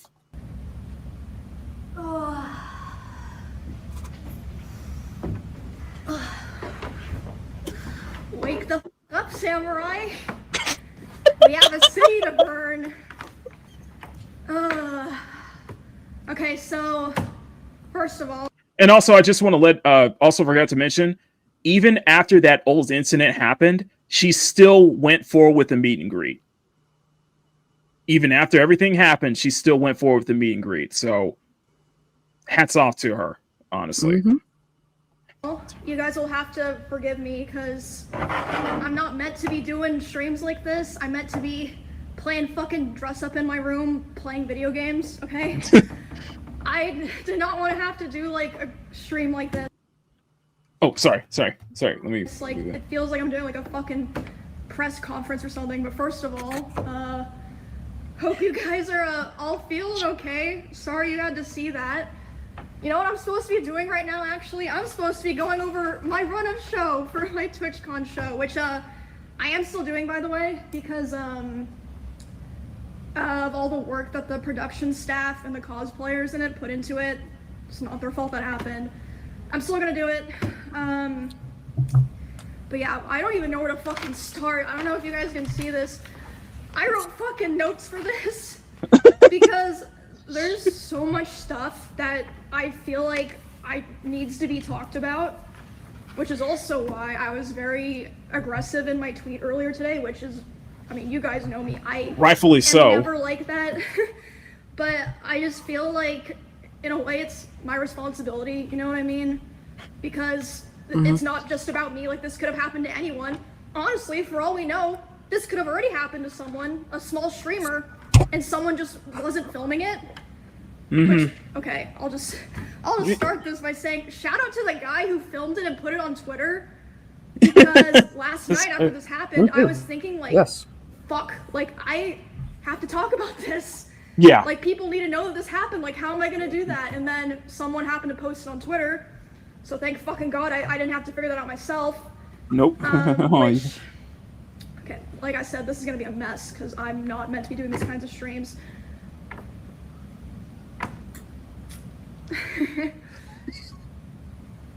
I don't think that Twitch would have put out an official statement if that clip wasn't posted and going viral. And even after 100%. the fact that that clip was posted. Yeah. Twitch wouldn't have said anything if the camera guy was not there, if there was not somebody filming that and posted it to social media. And it going viral. Yeah. If it didn't go viral, absolutely, they would not have put out a message. So to whoever filmed that incident, you deserve it. You're the MVP. Let's put it that way. You know what? You are definitely an MVP of that. Okay. I'm going to do the rare moment go ahead. of actually going into your audio clips just for the guy who was filming it. Great. That is a Don DeMarco for the year. And going viral. As far as I know, the other people who had meet and greets today were not reached out to ask if they wanted extra security or if they even wanted to cancel their meet and greet. Like, maybe some people were, but I know for a fact Extra Emily wasn't. My personal manager made sure that she had extra security, No one reached out to her. Don't know about everyone, but I know that for a fact. Okay, so let's just start from the beginning, because I want to be able to run through everything before the show. And I just want to say this: regardless if you're a big content creator, regardless if you're a big influencer, regardless of even a small influencer, there needs to be general security, period, for incidents like this. I think there needs to be general security, regardless if you're a big streamer, regardless if you're even if you're a small streamer. I don't think you should have to completely go out of your way just to hire your own like private security just for a convention, just for a TwitchCon convention, you know. And yeah, it's always always have your own recording just in case. Keep receipts, protect yourself at all times. Agree, Clarence. The show starts in a fucking hour. Okay, my notes are a fucking mess. It looks like a schizo board. But yeah, again, thank you to the guy that put it on Twitter. Thank you to the people that talked about it. Because otherwise, I don't know if anything would have been done or it would have been taken seriously. Pause. Straight up. Yeah. Or is it referring to power statement? Yeah. Yeah. Imagine if TwitchCon 2026 banned cameras and phones, so when this happens, they brush it off, nothing over, then goes to PR. Power, you know the soundbite I wish I had right now. That is absolutely a Kofi moment. I need the X-Files theme right now. Let me tell you something about that power. If that was the case and the situation happened the way it did, one, they couldn't brush it under the rug because it would have been a major media firestorm and Emiru would still be talking about it. It would have caused a major media firestorm because Emiru would still be here and talking about it. And keep this in mind, Emiru has over 2 million followers on Twitch. She has 1.5 million on YouTube. She is a big name. So it would, regardless if you tried to ban security cameras or not, it would have gone out. That situation would have gone out. And Twitch, and if Twitch did that, they would be in bigger trouble than they are now. Way bigger trouble. To the point where you even have to get the FBI involved, I would argue. Yep. So I'm just gonna go through, from my perspective, what happened, what I saw, the order of events. So I was doing my meet and greet, and I've seen people saying that it was an obligation given to me, like to be a featured creator and to have my show, I had to do a meet and greet, which is true. I was told that I had to do a meet and greet, but as far as I know, there's some people that canceled. Regardless, I didn't cancel. I thought it was going to be fine. So I show up at 4. I'm doing my meet and greet. This happened about 30 minutes into my meet and greet, so I was probably only like 20 to 30% done with my meet and greet. Oh, damn. I was just taking a picture with someone else, like completely normal, nice guy. And then I see out of the corner of my eye, there's a guy walking around the side of the meet and greet, and he crosses in front of the meet and greet of the person to the left of me, which is a VTuber. So he's able to walk up and in front of another streamer's meet and greet, and then he walks up to me, and he's like walking with a purpose, you know what I mean? Yeah. And he grabs me. But I'm like, wait, what the fuck? Like, but in my head, I'm like, it seems like he's supposed to be here, and then he leans in like he's gonna tell me something. So in my head, I'm like, maybe it's like TwitchCon staff like coming to let me know something, because like sometimes it'll happen where you're at an event and someone will like come up to like let you know something, you know what I mean? But I'm still like freaked out because he grabbed me. That's not normal. Yeah, and that's not normal. He grabs my face. And he leans in, and lips puckered, tries to kiss me. And I start screaming. You can't hear it in the clip, but I'm fucking screaming my head off. And then my security... And you said you heard it, and I think that's what I heard too. Yeah. I don't know if I've got sensitive hearing, but I did hear a scream. Yeah. And while you were paused, country rap in context, y'all are so on point with this stream. I agree with everything all of y'all are saying. Salute. Thank you so much. Power again with being frighteningly on point. Twitch is fast to betray its bigger creators too. Tectone was a sacrificial lamb of that. Just remember, I just want to let everybody know in context. This dude who sexually assaulted Emiru only got a 30-day Twitch ban, which I'm sorry. One, you should have been banned. That shouldn't even be like a 30-day Twitch ban. That should be you're going to jail for sexual assault. and the lifetime ban that they claim they gave him. Yeah, and two, and most importantly, just want to let everybody know, Tectone got banned for 2 weeks for calling YouTube for simply calling a streamer fat, and it was Frogan. Just remember that. Just don't forget that. Security is like nowhere near me, nowhere to be found. I can see them, but they don't do anything. My security jumps up and shoves the guy away from me and is like, get the fuck out of here. And he's allowed to walk away and leave. Yeah, so then for the record, I'm still not letting blue hair guy off the hook. A lot of what happened here. This is just no, not at all, because he just stood there and didn't do anything. Yeah. My friend Bonnie, who was there, told me, and Melissa, my manager, told me. So the woman who moved me away from the meet and greet was my personal manager. That was not Twitch staff. No one in Twitch staff came up to me to like see what was going on.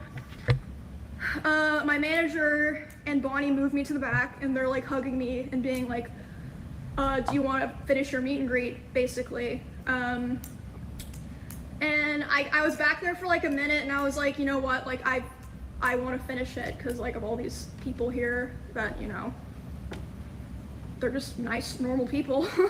And I go back out there, and still there's no one from Twitch there. And the poor guy that I was taking the picture with originally, he's like fucking mortified, and he's like, what the fuck just happened? And again, no one from Twitch there. I say to this guy, I'm like, I'm sorry you had to see that. And he's like, no, like, I'm so sorry that happened to you. Why am I having to tell the TwitchCon attendees and my fans, sorry you had to see that, and not like someone from Twitch or Twitch security? Anyway, I think that's... I still can't wrap my head... Sorry, go ahead. I can't highlight Power's comment, but Jinkies. Yeah, exactly. And I still can't wrap my head around the fact that Twitch staff basically did absolutely nothing.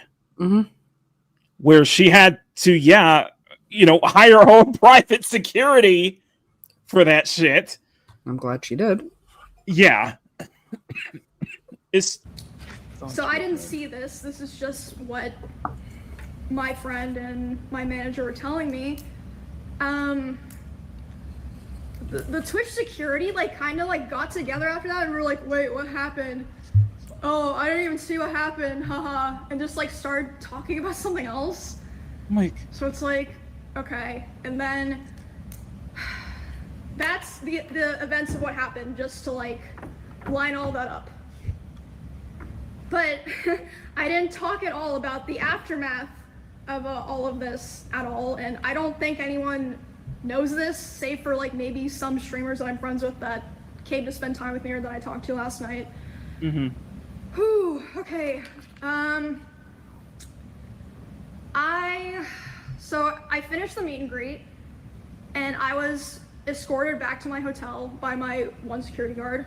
Oh, and also, by the way, I've seen clips, people bringing up clips of me talking about how my previous favorite security guard was permabanned from TwitchCon because at a previous TwitchCon 2 years ago, I think it was 2 years ago, there was a stalker and he held him by the arm until police got there.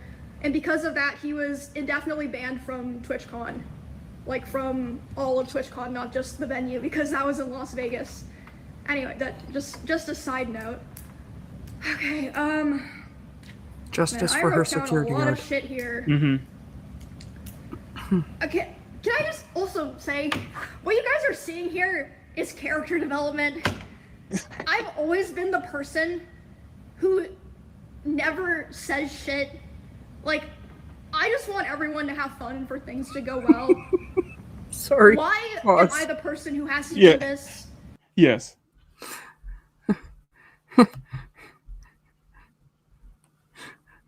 I love you, Clarence. People said Chivalry dead. Well, his ass got some ice in the floor. Chivalry is never dead, okay? I don't know. It's been hitting the snooze button a lot lately. I know, right? The alarm's been going off for years. Oh my god. So anyway, after I'm escorted back to my hotel, I let some of my friends know. They come to my hotel to see me and spend time with me, like make sure I'm okay and everything. And then my manager's letting me know. She says, okay, my manager, I've contacted the police. They're gonna come talk to you about pressing charges, etc. They're trying to find the guy. They haven't found him. I'm like, what? They haven't found. Anyway, Wait, they still haven't found the guy? The dude is huge. How? Well, they let him walk. Well, first off, they let him walk out of the. Ode. Let me check. I'm looking this up. I'm checking right now. See if there's any updates on this. While you're doing that. Yeah.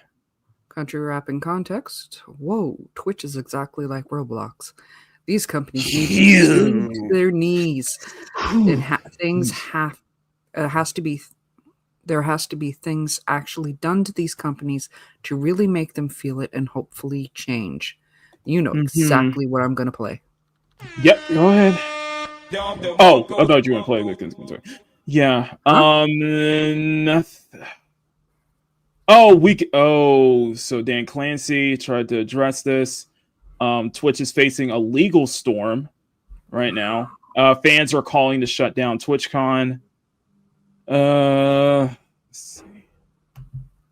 Yeah, nothing on the attacker though. That's what I'm trying to. Yeah, if that's going to be a problem, then yeah. Did he walk? They let him walk out of the building. Yep.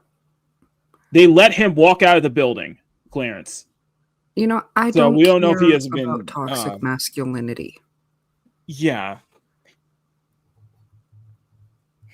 He was twice her size. Yes. That is a point where somebody needs to step in. Yes. And that is listen, that is like men are predispositioned to be stronger than women. Mm-hmm. I will say this as an old school feminist. Okay? Men are stronger. Even a man my height, will be stronger than me and can overpower me. Yes. Screw toxic masculinity and these females with their fragile egos. Yeah, and the thing is that you know, I got to be aware of that. Is that like, because you know, even some of my coworkers, some of my female coworkers who are short, short in size, and sometimes I do have to think about that too. It's like, okay, they can't see was overpowering them too. So yeah, for Emiru, that image is terrifying. And it makes me, and I hate bringing this up, but it reminds me of what happened to Yerna Zarska on that train in Charlotte. In Charlotte. Because remember, that dude was towering her. Mm-hmm. When he stabbed her, that dude was towering over her. She was a small girl. She was looked like about Emiru's height and build too. I'm just saying. I guess the point I'm making is that, you know, a lot of times a lot of the women that we're around in real life is understand. A lot of those women that we're around in real life are generally smaller than we are. And generally shorter than we are. They generally can tower over them. It's just always something in the back of my mind, you know. I'm not afraid to talk about clear science. And something that most people are afraid of nowadays is logic. Mm-hmm. Female cops get worked by one guy in Sweden. It took one male bystander to stalk him, and that's the thing. And that is the reality. It's the reality. So, yeah, you got to be. It's just something to think about. Old school feminist. I love that term. Guys really have to stand up more for women and girls. And yes, exactly. These toxic girls against masculinity have to stop that ish. 100%.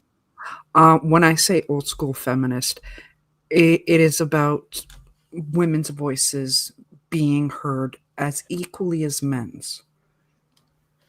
I'm a big advocate for the medical field to step up their game because they are failing my gender. Still to this day. And for me, feminism is also for the guys. It's for it being okay for a guy to have emotions other than anger. Because being told that you're only allowed to be happy or angry, and bottle the rest of that shit up, that is why there is a disproportionate in self-deletion rates.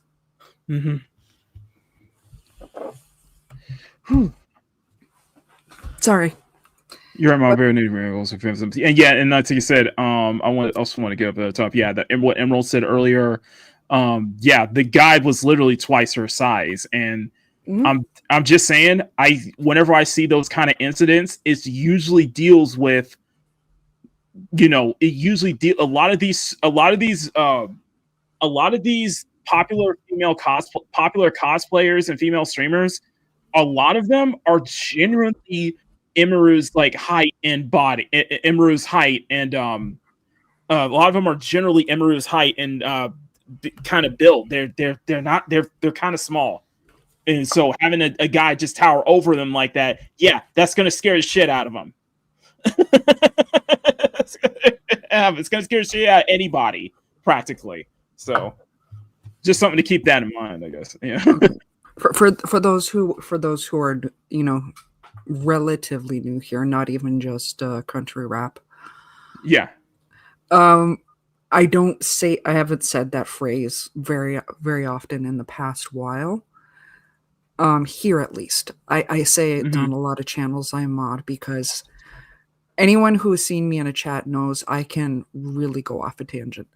I refer to myself as a weapon of mass distraction because I am like ADHD unhinged sometimes in the chat.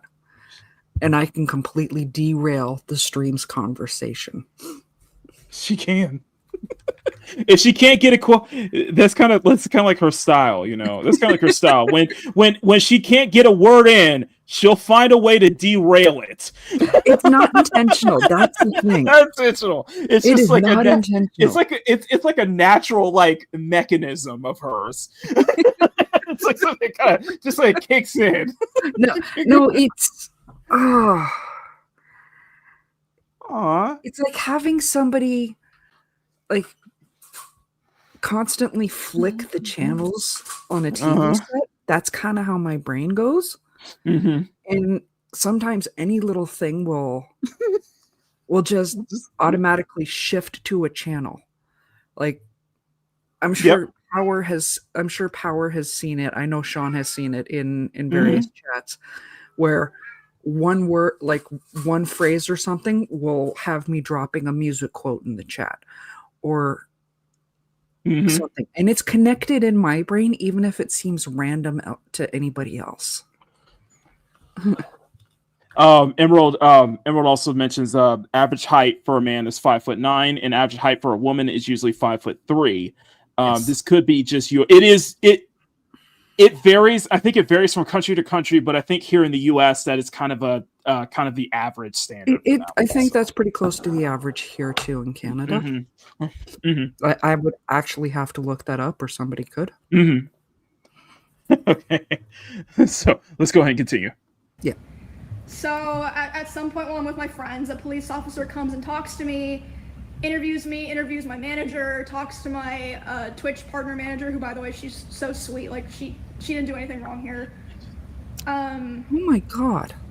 All of that happens, and then I'm complaining to my friends. I'm like, the fuck do I do here, guys? Like, I have to... Oh my God. Right? Holy shit, dude. Who would do that at a funeral? At a funeral? The fuck?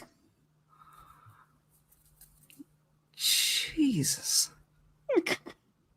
Like, bruh, would have been like, bruh, listen, I already got more than one grave. I ain't gonna need to. We ain't setting up another grave here, okay?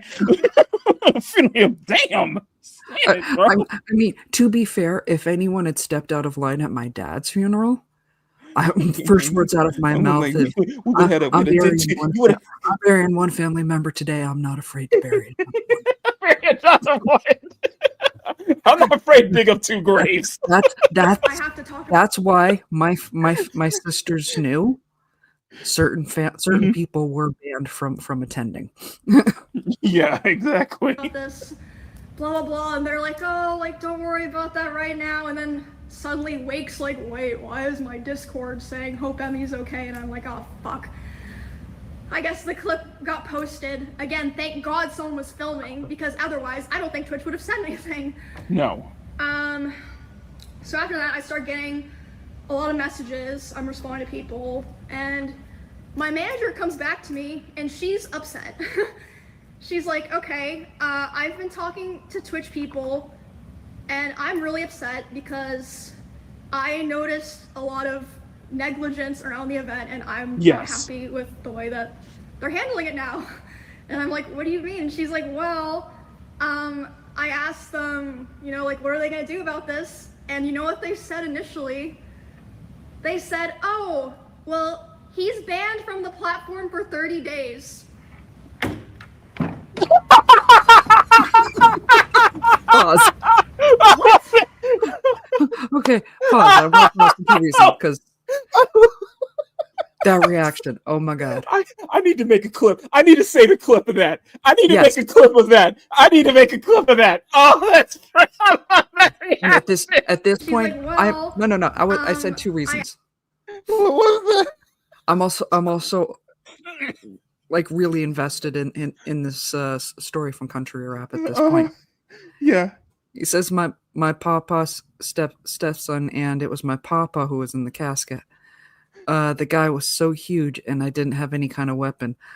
I had no idea how to handle it, so we got another family member to stand with us. Let me clarify something. I am 5'4".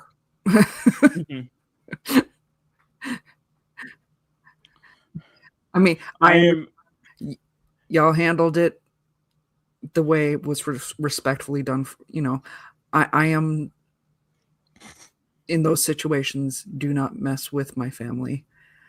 I don't care that I am 5'4". I will bite your kneecaps off. She told me that. Yep, she told me that. Somebody was messing with me on Twitter a long time ago. She was like, yeah, whose kneecaps do I need to bite off? Yeah. I represent the Lollipop Guild, and back army. I will absolutely mess you up if you. Oh, sorry, I got to play that. Just it reminds me. No, that's going in. That's going in the library. I need that reaction. It caught me off guard. I love that. That reaction was great. It's going right along. It's going right along with extra Emily's comment right here.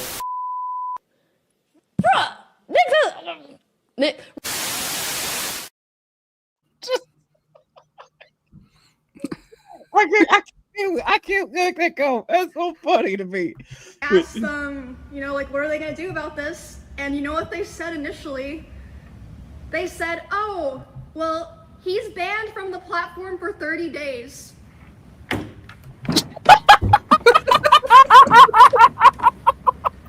What? And then she's obviously like, hello? Like, that needs to be a definite. What the fuck are you talking about? Also, has like nothing to do with anything. No one gives a fuck if he's banned on Twitch or not. Like, we're talking about the convention here. So they changed it to indefinite. Takes an hour for that to happen, by the way. These two people are the head of security for Amazon and the head of risk for Twitch. What?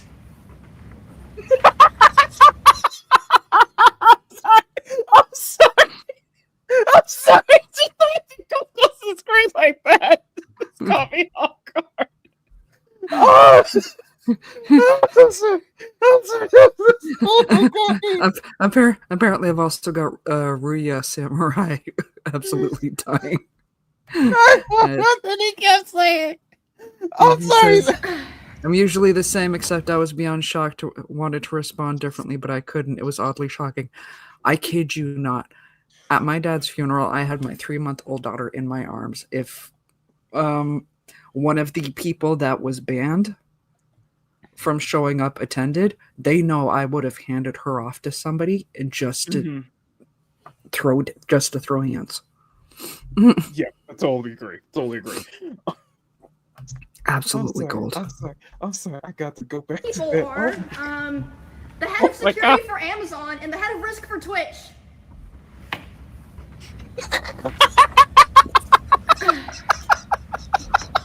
This is my first Also, learning about her, and I'm already loving her.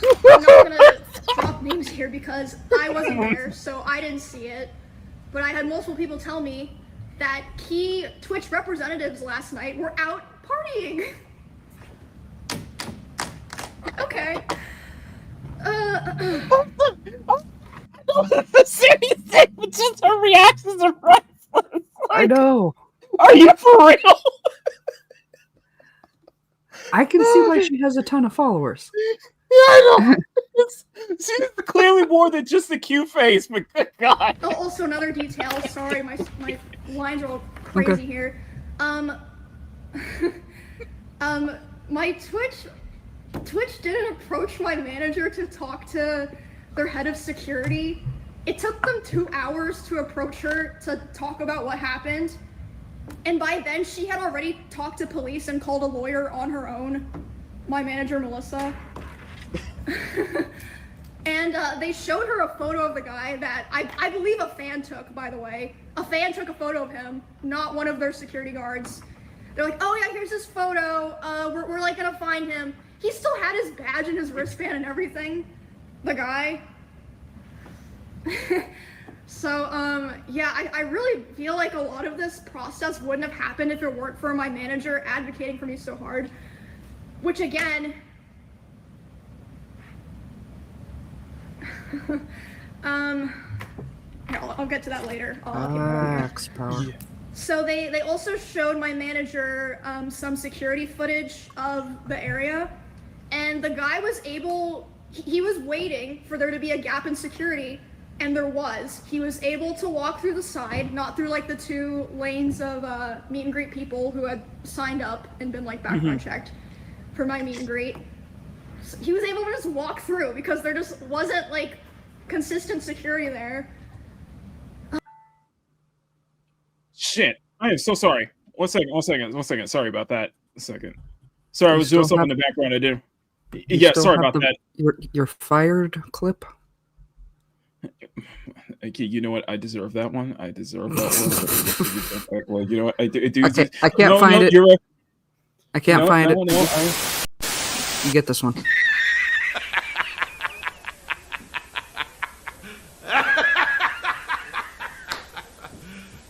You serious?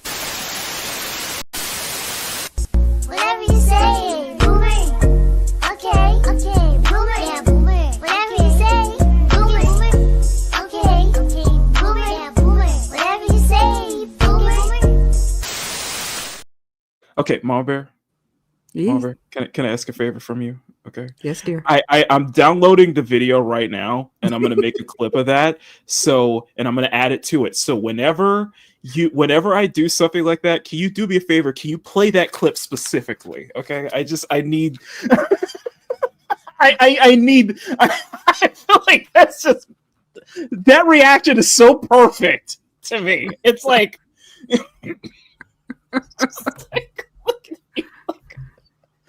Oh, you gave me access to your media. That I know. He was let out. That's what actually happened in real life. Oh my god. Oh my god, that's crazy, man. That's crazy. Okay, let's continue. Basically, my day yesterday, and then today, this morning, I was told that Amazon flew in their global head of something to redesign the whole process and security of the con for the rest of the convention. Why wasn't there someone like that here already? Or like they didn't do that beforehand? Like, hello? I want you to understand that none of this makes any sense on Twitch's standpoint. The fact that her own manager had to call up the police and even call up a lawyer because of this whole fucking ordeal when Twitch is something that Twitch should have done immediately afterwards. Mm-hmm. And then Twitch is telling her, like, okay, we're going to make all these changes. Like, you should have made those changes from the very beginning. You shouldn't have needed to make those changes. They should have been in place initially. Exactly. Like, come on. Sorry. So yeah, I guess they know that they fucked up really bad if they're flying in their Amazon's global head. And also, I want to make it clear so that people understand this. I am so lucky and privileged, okay? Do you know how much I spent on security to be able to come to this event in the first place? Like, but I'm not just talking about yesterday, I'm talking about my security for like my RV trip that I did with my friends and stuff. I spent over $10,000. Worth every penny. Damn. I will say she got her money's worth with that one guy alone. Damn, 10,000. Okay, we need to get big. Okay, right? We need to get big. Okay, we need to get like I need to get like 1 million subscribers so I can go to conventions, you know, and hire you know you would get mobbed by the ladies. I'm just saying, you know, I need that. Okay, I'm just saying, we need to get big, Marvin. We need to get our channel needs to get. I need to make my damn channel blow up. Okay, you know damn well you would get mobbed by the ladies. Where I would be chasing after the You'd be gnawing all their kneecaps. I would be chasing after the cutie pies. I'd be like, you'd be gnawing all their kneecaps. I'm just saying. Nah. Is Makini really an old man? No, I'm not. I am actually the older one of the two of us. Don't listen to Sean, okay? Don't listen to Don't listen to them, okay? They're just spewing lies, okay? It's all fake news, okay? It's misinformation. They are trolling him. I am actually the older one. Okay. Some people who stream on Twitch don't even make $10,000 in a year. What the fuck? Do you have proof of that, Sean Dalu? You don't have proof of that, okay? There's no proof of it. I do. There's no proof of that. Okay? I have proof of it. Like, if you watch the clip, the security guard who pushes the guy away is my security. The woman who pulls me to the back, my manager. If you're a small streamer and you don't have those resources, or someone in your line's not filming, what the fuck do you do? No That's one true. would have known. Just, I'm sorry. First off, just her reactions are. I can't get. I understand this is a serious thing. It's just her reactions are just priceless. It's like It's like the reactions I would make. Like, come on. Hey, Mark. Come on. Hey, Mark. Yes. There's multiple people with that picture now. That is not true. That is not. That is misinformation. That is all AI. Okay. I that is all has the picture. Daolu has the picture. I'm making that face right now. Okay. I'm making that face at y'all. Okay. Just no. Like, I know exactly how you're. It's actually fucking insane. I'm genuinely angry. Right? I am not an angry person. She could do comedy. Seriously. She could seriously do comedy. I'm just like it's just ridiculous. And like honestly, I genuinely think there have been other people who have been sexually assaulted, groped, like yep. Who fucking knows? Worse at these conventions, and just nobody knows. Because like I said, they didn't post any kind of announcement, weren't letting other streamers with similar events as me, similar meet and greets know, until there was like a viral clip. And by the way, they can't even mention my name in it. Thank you guys. Thank you. Oh yeah, but yeah, Twitch. We read Twitch's AI generated response. They didn't mention Emily at all. They didn't mention Emiru at once at all. They never mentioned her name. Says prominent female streamer. They just can't say the name. They can't say Emiru. Why not? Like seriously, why not? And okay, hold on. Let me pull up what they wrote, because that was another thing that was crazy to wake up to. All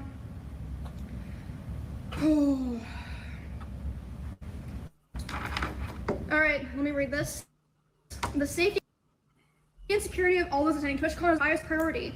The behavior displayed by the individual involved in the incident yesterday involving a high-profile streamer was completely unacceptable and deeply unsettling. In line with existing TwitchCon security protocols, law enforcement event security were on site. That's a lie. That's literally a lie. And responded to the incident. We immediately blocked this individual from returning to the TwitchCon premises, and they're banned indefinitely from Twitch, both online and in-person events. Okay, like, no one cares about online. We are coordinating with the impacted creators team, that's true, and per our standard protocols, continue to cooperate with any law enforcement investigations.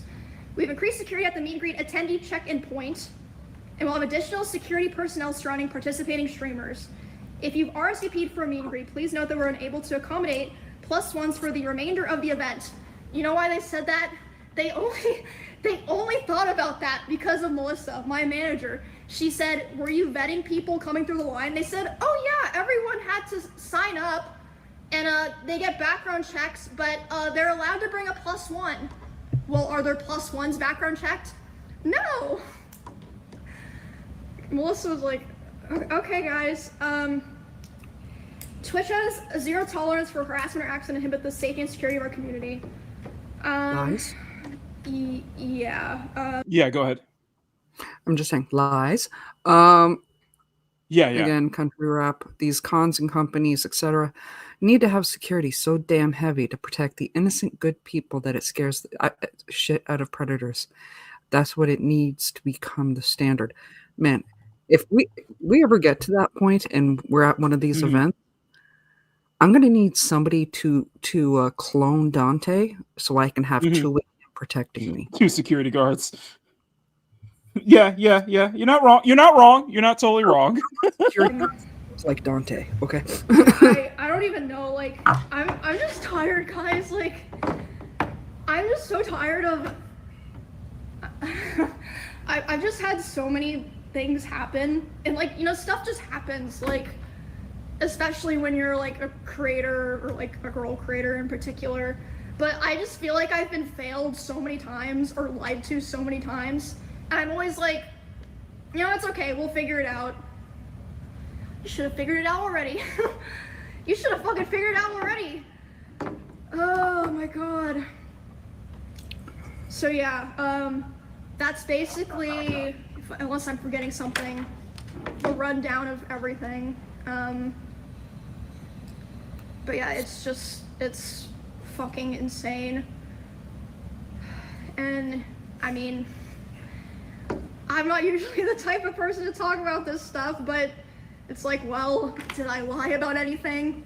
No. Like, what are you gonna be mad at me for telling, like, the things that y'all did wrong? And, like, okay, so another thought that I had was, like, maybe, like, the reason Twitch said in their thing, like, oh, security immediately got the guy. Maybe, like, you know, they hired, like, shitty security and they, like, lied to them so they wouldn't, like, you know, lose their job or not get paid. Maybe if you guys had, like, you know, actual cameras and, like, good comms, no one would be able to lie or have to lie. Like, why is it better to, or, like, easier to find out something happened in fucking Among Us than at TwitchCon? Oh, well. It's fucking insane. Mm-hmm. I'm sorry. It's just that smile. It was just she had that sarcastic smile that just caught me off guard. Okay. Honestly, that smile with this comment that just caught me off guard. And I agree with you, Dalu. I don't believe they happened either. No, they haven't. It's just that smile just caught me off guard because that was sarcasm. It's creeps like that don't realize the damage they caused. Mm-hmm. I 100% blame this kind of stuff on those red pill podcast idiots.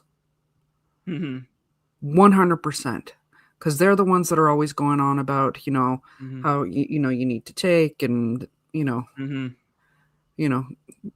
women's only worth is like if they can make you a sandwich in the kitchen, that kind of bullshit. Yeah, that's yeah. I just want to tell you guys all that.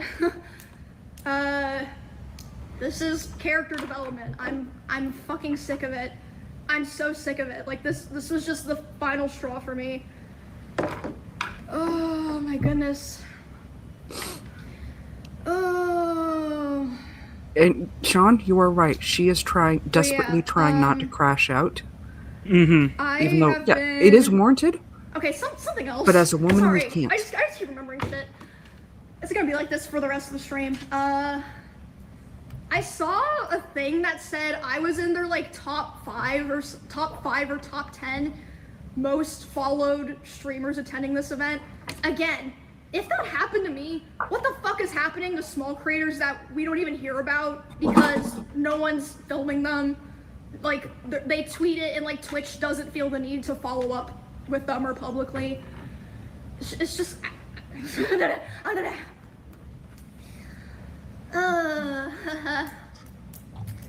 she's trying. She is desperately trying not to crash out right now. I've been There's a a good streamer on reason Twitch for for it. 10 years. Mm-hmm. I attended the very first or maybe the second TwitchCon ever in 2016, 2015. And yeah, like I understand back then it was different, but I feel like I know they say there's security upgrades, but it really feels like there's not. Like another thing that happened, I forgot to mention. So the way that the meet and greet worked is like people line up, they come through, they take a picture, then they're supposed to walk through the back and leave. There were people walking through the back trying to come up to my booth, or like, I mean, not all of them were like malicious intent, obviously. Like some people would leave and be like, oh shit, my picture is bad, I'm gonna go back and ask for another one. And my manager had to be the one to tell them like, oh no, you can't, like keep moving. And there was even like, I think it was fucking Neon, was able to walk through the back of my meet and greet, and was like, oh hey, like, can I come say hi? And it's like, what the fuck? Like, oh my god, it was just horrible. Like, there was no thought put into it at all. And yeah, I was like, man, it's just fucking naked and afraid out here. Like, thank God I have my manager and my security and my friends. But, like, I just feel so bad for, you know, Twitch creators who wouldn't be able to be in that position. Are you okay, though? This is gonna sound fucked up, honestly. I'm so desensitized to stuff like that when it happens, I kind of just go into, like, lock-in mode. I'm like, okay, I need to just lock in and, like, get through this. Worry about it later. So that's how I was able to finish my meet and greet. Like, my friends were telling me, like, bro, if it was me, I would have been crying. You're built different for going back out there. And like I said, I was going back out there and having to apologize to people in my own line. Being like, I'm sorry you saw that. I hope you're okay. And then they of course were like, what the fuck? Why are you saying that to me? But I felt like I had to because no one else was there. And like I said on Twitter, like, I really wish I didn't have this opinion. Like, I love trying to be like the positive, like, oh, let's get together and have fun, everyone. I really like would discourage other creators from going back to TwitchCon, not just because it was able to happen at all, and what happened during it, and the aftermath. Like, it's just crazy. Like, why would their PR team say that? Like, you can literally see in the clip that he's allowed to walk away. Mm-hmm. But yeah, thank you guys. Appreciate all the support and stuff. It was pretty crazy. Getting all the messages and stuff last night. And again, I've said it like 5 fucking times. Thank fucking God that someone was filming and decided to post it, because if not, you know what I would be doing today? I would be so fucking stressed being like, okay, do I have to disrupt my stuff that I have planned to announce that this thing happened to me and let people know that it could happen to them? So thank fucking God for that guy. Like, thank you so much for doing that. And I would just encourage everyone just to stand the fuck up. Stand up for yourself, stand up for other people, because if you don't... Oh, you mean like that blue-haired guy that should have, you know, was sitting in the middle of it and did absolutely nothing? Sorry. Yep. Okay, keep it paused for a sec. Yeah, go ahead. Go ahead. Because I'm seeing a few comments. She could never ride a train. Actually, we are women. We are trained to be more aware of our surroundings. Yes. You know, what to do in situations. Mm-hmm. Especially in public. Yes. Country rap saying that's so damn sad. Women feeling the need to become desensitized to stuff like that because of the culture. It is 100%. You guys heard me say it earlier that I wish I had a more shocked reaction to it. Right.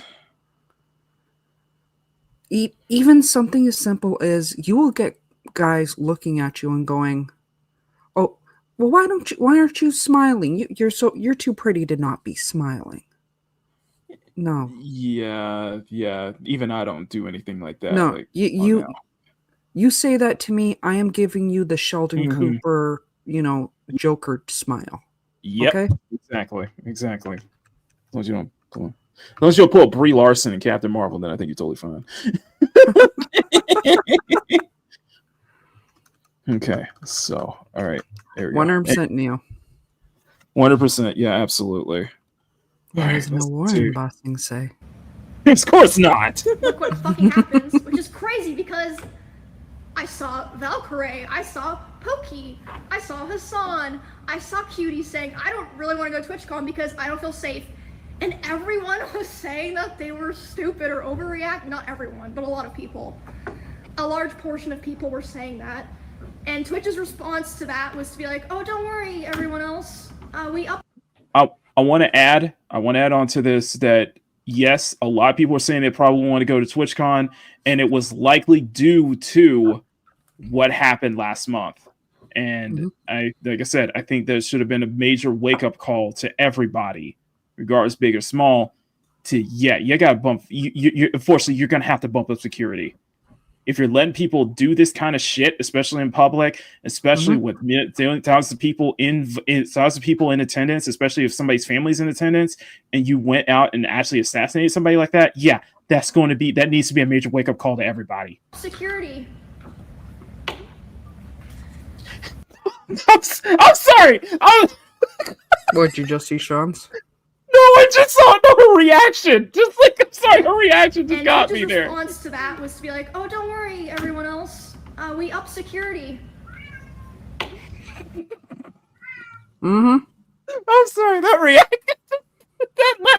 It's just she has that scowl, and I feel like that's like something that would like that's the kind of scowl you would make. I 100% have made that scowl. Just like I should have listened to them.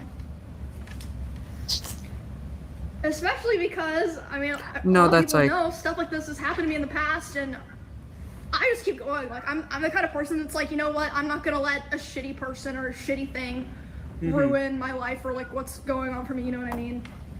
Fuck it, we ball. So I was like, I'm gonna go anyway. I'm just gonna be smart. I'm gonna pay for security. I'm only gonna do my show. How is someone gonna attack me at my show? I'm only gonna do my meet and greet. How the fuck would they get into a meet and greet? It's roped off with security. Nope. Nope. Lesson learned. Nope. And also after it happened, Twitch did offer if I wanted some of their Twitch security. I was like, really? Good, bro. But really? Really? After everything has happened, they would offer you some of your security. Like, are you for real?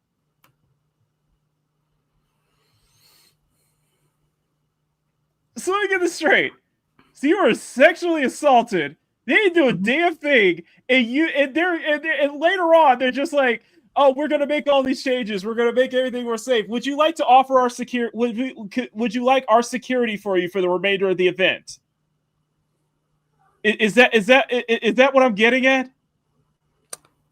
I love this, Dalu. Ropes are a suggestion, not security. Is that what I'm getting at, right? I've worked events like this, and this, how it was set up, whoever set this up, you should be ashamed and fired. Yes. Mom Bear, I'm this sorry, was but amateur. Amateur hour. Absolute amateur hour, and could have gone so worse. Such bad way. Just absolutely disrespectful. To have that lax of security for people to be able to just walk in like we saw in the earlier video. Yep. Cut through these roped off sections. Yeah. Nobody there stopping them. As she mentioned, there was somebody that, where they came in even behind the whole setup. No. Yeah. No. And you mean to tell me after everything you went through, Twitch just comes up like, would you like our security now? Yeah. And afterwards, no. This is what my response would have been, okay?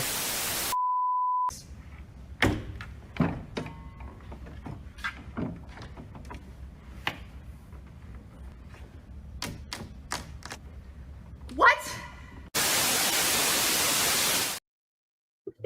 Love it. I just made that. Love it. I just made that clip real quick. I was lucky enough that Clemens, who's one of my usual security guards, flew out from Austin, Texas this morning to be there with me today. Oh, pause. Have to go to lengths like that. Yes. It kind of had to know it was a Texas boy. Listen here. Look here. I know you looking at me right now, and I'm giving you kind of this similar scowl right now as Emiru is getting right now. Look here. Don't try to blame all Texas for this, okay? Don't even try to. No, okay? No, listen. You misheard. The Texas boy was the security guard. Damn right. You're damn right. We ain't playing that shit. Oh no. I may be in California, but I'm still a Texas boy at heart. We don't play that shit here. Oh hell no. Keep that up. I'm gonna have you reading country raps, stuff. Exactly. You do the Southern accent much more better than I do. Texas boy don't play that shit here. Oh hell no, we do not play that shit. Man, you damn right. And I have 2 other security guards. One of them's Amazon's, but I have my personal security guard I feel comfortable with is like my main guy. And they said that they like changed security for the show and stuff. But yeah, I'm just done. Like, this is the kind of thing that it's like once you break the trust for something like this, you're never getting it back. Facts. I'm sorry, you're just not. Like, it's not like this is the first time that something like this has happened. It's like the trust was already kind of broken, and that caused a lot of people not want to come. Like, for example, people were talking about how last year, Nick, NMPLOL, and Wake Wilder, got assaulted. A guy literally walked up to Nick on stream and licked his nipple, which again, if that wasn't filmed on stream, would I brought that up. Yeah. I brought that up earlier. Yeah, I did bring that up earlier. I forgot who it was, but there was I forgot which video that I watched yesterday, but I brought that up. Somebody actually showed that. Actually showed a clip of that, and that was like, what the fuck? Like, what the actual fuck? So if I can, I'll try to find that clip. I'm not highlighting that one, Sean, but Maki? They didn't reach out to Nick, as far as I see know. this He comment? was saying that last year. So if they did reach out, make my day, punk. Make my day, punk. Make my day, punk. to him, it was way after the con. So it's like, did they just not think it was a big deal? Is it because Nick's a guy? Like, yeah. Hello? I'm supposed to be working on my runner show right now. I am still doing the show, like I said, because of the production staff worked really hard on it, and the cosplayers involved worked really hard on it, so I still want to do it, but this is going to be my last TwitchCon show. I'm doing it with Baby No Money and Will Neff, so even though we haven't really had time to go over this in practice, it'll be fine. It'll be a shit show, but it'll be fine. I'm sure it'll be fun. Lots of talented people working in Twitch production and all that. It's yeah. Whew. Anyway, how we feeling, you guys? Yeah, I'm flying home tomorrow, and my security guard's gonna be accompanying me to fly home, but it's just sad, the world that we live in now. Like, to me, I don't even think of myself as like someone that needs to be protected or like someone important, but it's like you know, I was talking about how like I wanted to buy a new hamster recently. I was thinking about how if I want to do that on stream, I'd have to hire security to go buy a fucking hamster. And like I said, I spent over $10,000 alone just to come to TwitchCon for security. I've probably spent close to 6 figures total going to cons and stuff on security. And again, it's not like this only happens to people of my size. This happens to girls or guys with 50 viewers. What the fuck are they supposed to do? They can't afford that. It's like, you gotta just deal with it, not there, or you're... that's another thing. I could have fucking died yesterday. Yeah. Like I said, you could have... We could have had a Christina Grimmie situation again. It really could have been that close. Very, very much so. Do you want to read this one? Which one? These cons need damn ninjas. Like, with WTF, all is happening on their regular, like, this regularly shouldn't happen at all, but the F, yeah. I agree. And I also do think that this is definitely a like I said, all of this is a symptom of Twitch itself as a platform, of how low trust it's becoming. 100%. You know, it really is, because everything that's been covering a lot of stuff that I've been covering lately has been on Twitch. And you do know which video is running through my head right now, don't you? Which video? You playing AC Shadows. Ah, yes. What are you saying? She needed a Yasuke? Is that what it is? She needed a big black lady. Yeah, she needed Makini Yasuke. Oh God, black man. He would have shoulder tackled that dude. He would have straight down like a linebacker, just like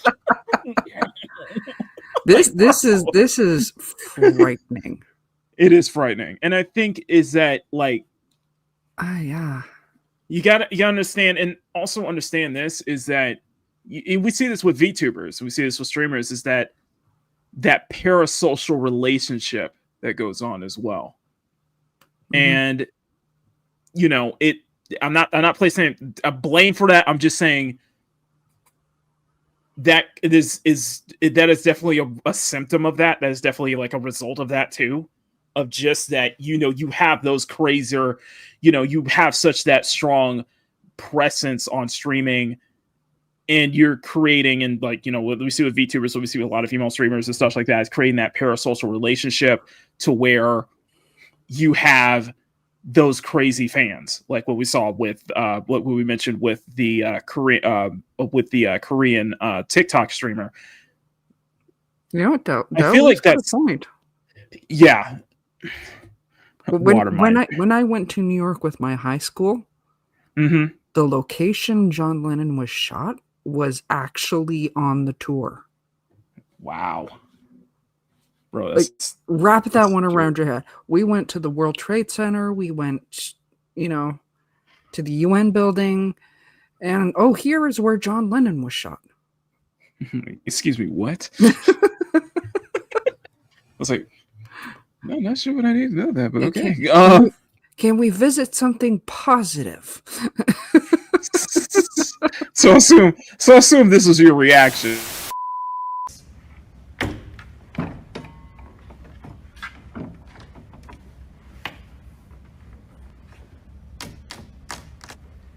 What? I am never going to get tired of that clip. I am never going to get tired of that clip. Okay. I'm just going to give you a fair warning right now. I am never going to get tired of that clip. Okay. You know what? That's fair. That's fair. There is a clip I am never tired of as well. Mama Bear, you came to New York, says Sean.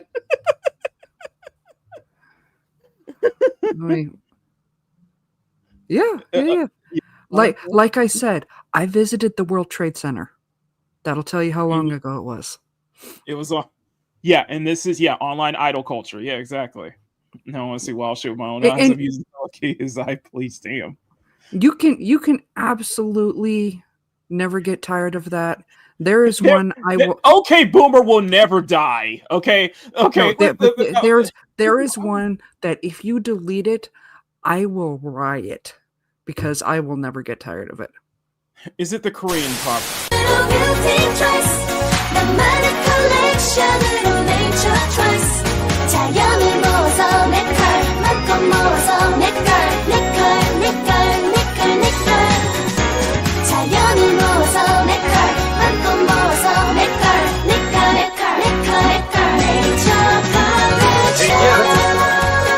Cut the fuck off. What is it? Bro, what is he doing? I don't know. You know what I love about that clip the most? Robert? Is how quickly their expressions change. It's just how quick. It was like they're grooving, and then immediately it's just like.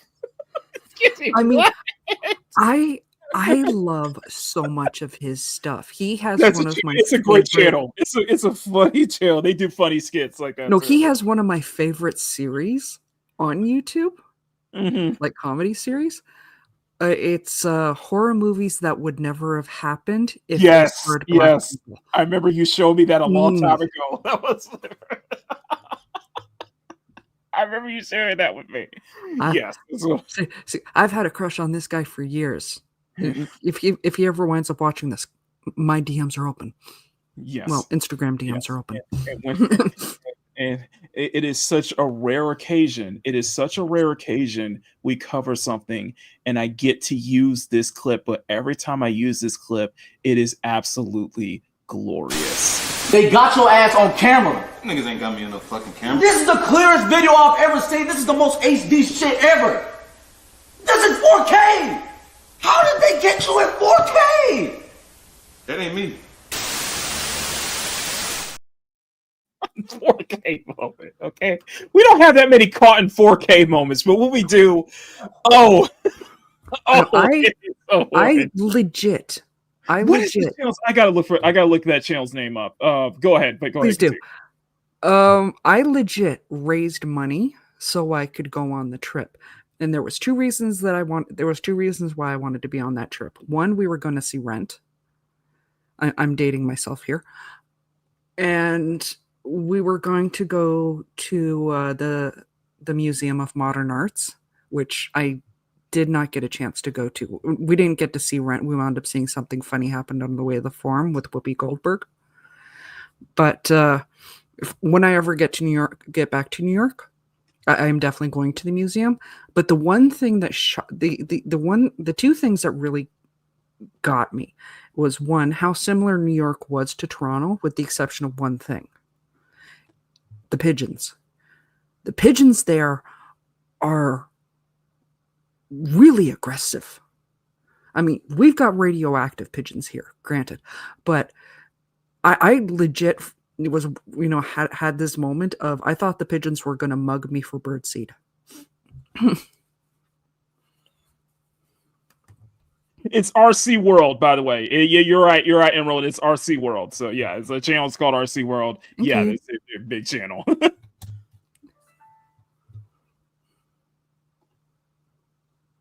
Is it? Oh, sorry. I'm gonna be making my own personal changes going forward. I already have, for years, but I'm just really hurt and disappointed by how everything was set up by Twitch and how it was handled after. Honestly, that was upsetting me more and making me more angry last night than everything else. It's okay. Good. Any person can be walking on the street and get assaulted. Yeah, it's fucking horrible. Yeah. It's fucking horrible. But why do I have to worry about that happening at the convention for the place that I work? I don't know if I'm just talking in circles now, but I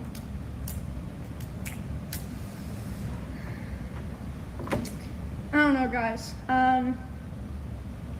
Y'all seem like fit for the show. Ugh. And she's a cosplayer, so there we go. Mm-hmm. It's a cute outfit. Very cute. Bonnie helped me put it together, and I've got the heels. Show's in fucking 28 minutes. Fuck me. Not literally. I'm sure it'll be fine. Not literally. I'm just gonna try to have fun. Try to let I think the cosplayers and people that came to participate in it shine. And then I'm going home. Do you want to wrap this up here and let them finish the rest of the video, or should we go all the way to how the much end? was left in it? We got about 17 minutes. Yeah, I think we've covered the majority of it. Yeah, I think we covered the majority. I will say, Sean, if you ever see Dante booking it at full speed, chances are I got myself a Segway, and I'm in New York.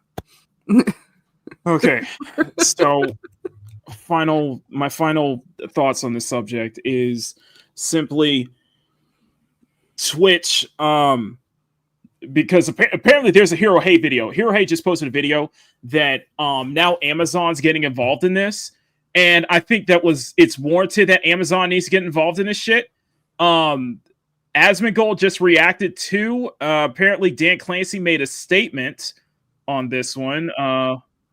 Oh shit. Oh, it's the one he was talking with Taylor. Okay, we need to react to this real quick. We do need to react to this real quick. So this is going to be from Asmongold. He just posted this. It's a clip from his streams where Dan Clancy, the gooning lord Dan Clancy, ultimate gooner Dan Clancy, has has had a talk with famous streamer and Hassan Glazer, Taylor Lorenz. Mm-hmm. You know, 95-year-old Taylor Lorenz. Yeah, that Taylor. Yeah. Yeah, Sean. Yeah. Let's get to this one. So, where is it? So yeah, this is from Asmongold. We're gonna share this real quick. What are you guys doing to prioritize safety? Because I know also a bunch of Twitch content creators said that they were too scared to even come to TwitchCon this year, just in case something like what happened yesterday would happen. Yeah. So, I mean, the safety of our creators is the top priority. The challenge we face is a challenge in today's society. It's not limited to Twitch. It extends throughout our society. I do think that when you're live streaming, in many ways, since you control your community and you can ban people, you can make it so that those people that you don't want, engaging with you and participating with you aren't. They basically don't. I just want to, and by the way, yeah, Asmongold's like clearly fed up with this. That is a perfect. I just want to let moment, it is a perfect pause. I want to let everybody know that, and I think Emiru brought this up. Other people brought this up. Dan Clancy and other higher ups at Twitch were at a party when this all happened, and this whole thing is under their watch. I just remember that. Just remember this. This whole thing is under their watch. Okay. Mm-hmm. Yeah. Don't bother me, okay? Now, what happened yesterday obviously was something that, we care deeply about securing this environment. We're looking very closely at everything that happened there. This is just something we have to keep working on. I think everyone identifies our tools in terms of trust and safety as the leaders in the industry of helping. Leaders at what? What are you leading in? In like harassment, like stalking? I don't even understand. Just to give you a sense of the monumental fuck up that transpired yesterday, the video of the incident comes out and goes omega viral. Twitch releases a statement about it, stating they have zero tolerance for harassment. Emiru drops a tweet stating Twitch has lied about the whole thing. The person in the video that protected her was her own security, while Twitch's security completely ignored what happened or were even laughing, letting the person just walk away and leave the convention. After all of this, Twitch's CEO Dan Clancy goes live on his own stream, wondering TwitchCon. And then at the very same time as Clancy is streaming like nothing happened, Emiru goes live on her own stream. I asked them, what are they going to do about this? And you know what they said initially? Please say it. They said, oh, well, he's banned from the platform for 30 days. Yes! For 30 days! They were banning him for 30 days. What? As soon as this happened, Clancy started receiving calls and ended the stream saying this. Turns out I have a meeting coming up that I hadn't planned. So I think that's what I'm going to do. Sorry about going live and then dropping off. I need to be somewhere. They actively cover up the role that they played and misrepresent a situation to make themselves And off topic, I would love to go to San Diego one day. Look good to avoid accountability for someone being sexually assaulted at their event. Yeah. Well, if you wind up going to, I don't think they're having one this year. What SDC? Yeah, San Diego. SDCC? Yeah. Uh-huh. I heard they're not going to have one this year, but if when they do one in the future, message Sky. He might be going. Ooh, that would be interesting. That would be very interesting. Interesting. Give me a pitch of both of my California boys in the same. Oh my god! Someone was assaulted. Exactly. Danny is speaking as if this was a stream where a person was trying to derail a community. Bruh, someone was sexually assaulted. I just want to bring you. This is. Yes, that is a Roblox logo on him. I missed it. Okay, here, let me share the screen. Let me share the screen one more time. It gets even worse here. Okay, so he has it right. So you can see the Roblox screen right here. Live on his own stream, wondering TwitchCon, and then at the very end. This turns out I have a meeting coming up that I hadn't planned. So I think right there. I just want to let people know this is the CEO of Twitch this guy lets Hassan get away with so much on that platform. I just want to let people know this is the guy who lets Hassan get away with everything that he says and does on his own on this damn platform. This is suddenly making. That's why he's referred to as this is referred to him as the gooning lord. Okay, Dan Clancy, because he basically has a gooning rag for Hassan. I am not kidding. Like, ew. Metaphorically we're joking, but like, just yeah, he needs to step down. That's what I'm going to do. Sorry about the fact that you have Roblox in there. When Roblox is still, he ain't beating them allegations, man. Just ain't beating that allegations listed. I'm just going to say. No, I'm just going to say. They let somebody be harassed at their event more than once. More than one person, more than once. And didn't put out a statement until the manager, went scorched earth on them. Roblox bans Schlep for outing pedophiles. Yep. Huh. Yeah. Sounds like there may be a connection here. Are you pondering what I'm pondering? I might be. You don't find that suspicious? You don't find that suspicious? You don't find that suspicious? Just saying. Exactly. Just saying. Listen. To put an entire bow on this situation. Dude, Eli. Twitch. Eli, sir. I'm gonna have to find a reaction to that one, sir. If you can find one, you're better than me. I need to find a proper reaction to this, but sir, I feel like you know what? There you go. I'm just gonna give you a round of applause on that one. There were so many I could have picked. Oh my god! I'm like, all right. Hell no! I can't play that pie flicker because unfortunately I get copyrighted for that.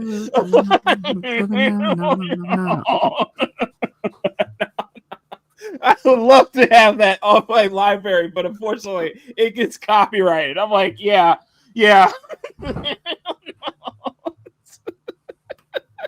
Dude. Oh my god. Dance Clancy's got highest Amaranth pitches. Like, listen, just he gets away with it. He got caught in 4K looking at Twitch girls, having Twitch girls on his phone. Like, just this platform. This platform is a sinking ship. Okay, I think we could all agree that Twitch is just it's the Titanic after it's hit not one iceberg, but at least 5 of them. And it's like it's hitting. How do I put it this way? It's the Titanic when it hit that iceberg, and it's sinking, and everybody is acting like nothing ever happened. When the whole thing where everybody gets off the ship and you have the band that's still playing. Yeah, they just pretend like it's never happened. They just still go on. Well, the band knew that they weren't going to be getting off. So, yeah, you get what I'm saying is though. They were aware. Like the people on the Titanic just act like it was nothing. Meanwhile, the ship is sinking, ignoring the fact the entire ship is sinking to the bottom of the ocean. Yep. That's basically Twitch in a nutshell. Except it's not one iceberg, it's like a series of icebergs. It's like keeps bouncing off icebergs like a pinball Just like the beginning of the Simpsons movie. Yes. Exactly. That's Twitch in a nutshell. Listen, Twitch needs to fix their shit, which I don't think they do. Don't think they will. So my other stance is Dan Clancy needs to step down, and Twitch needs to either have a massive overhaul or just get shut down completely. Amazon, this situation has gotten so big that Amazon is now going to have to step in. Mm-hmm. Their parent company, Amazon, is going to have to step in. And the thing to Emiru is that even if, and like I said earlier, even if there were no cameras, even if no cameras were allowed or anything like that, and that incident happened, it still would have made front page headlines because Emiru is that big of a content creator. Emiru is that big of a cosplayer. Emiru is that big of a creator, of an influencer. It will go out. A name that big will get headlines. And trust me, if it wasn't for that security person who stepped in, something worse could have happened. And Emiru probably wouldn't be here right now. Mm-hmm. And what would have happened was it would have caused a major firestorm at Twitch to even where the FBI has to be involved now. Probably. Yeah. Listen, fuck this platform. Okay, just fuck this platform. I am not going to ever return to that platform. It's just evil. It's just pure evil in my eyes. It's just pure evil. Like between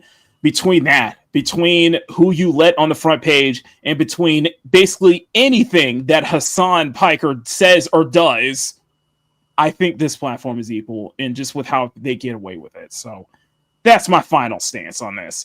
Thank you for this Emiru special, I guess you could say. The Emiru special. Makini Live.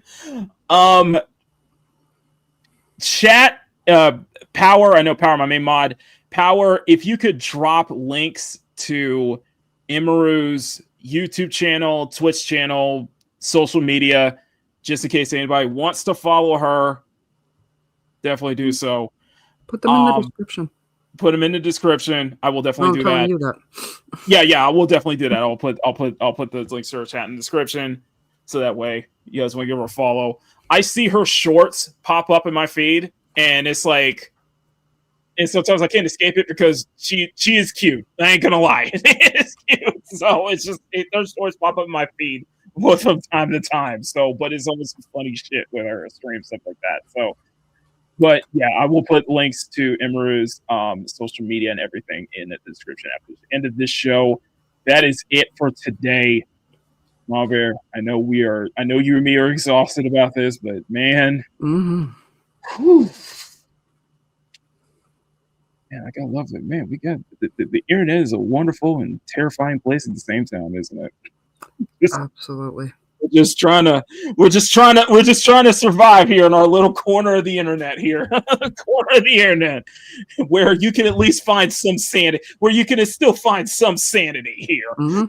Some sanity. Anyway, Bob Bear, tell them where they can find you. I don't know what this sanity thing you're talking about. My mother is Alice, and we're all a little mad here. Hey guys, it is Mama Bear. Sandy's not in her vocabulary. It's not your vocabulary. You don't have the definition. My family does not suffer with sorry.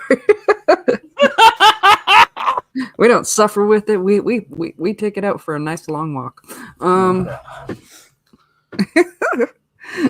No, hey guys, it is Mama Bear.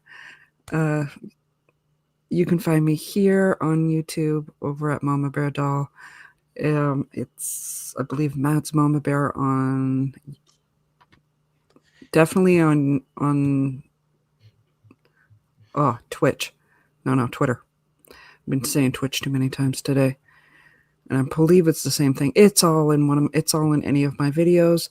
Tuesdays you can find me over on Sticksboy73's channel, where we do the rewind, and where we generally watch do the New to Who crew, and we will be watching the second half of Silence in the Library, The Forest of the Dead.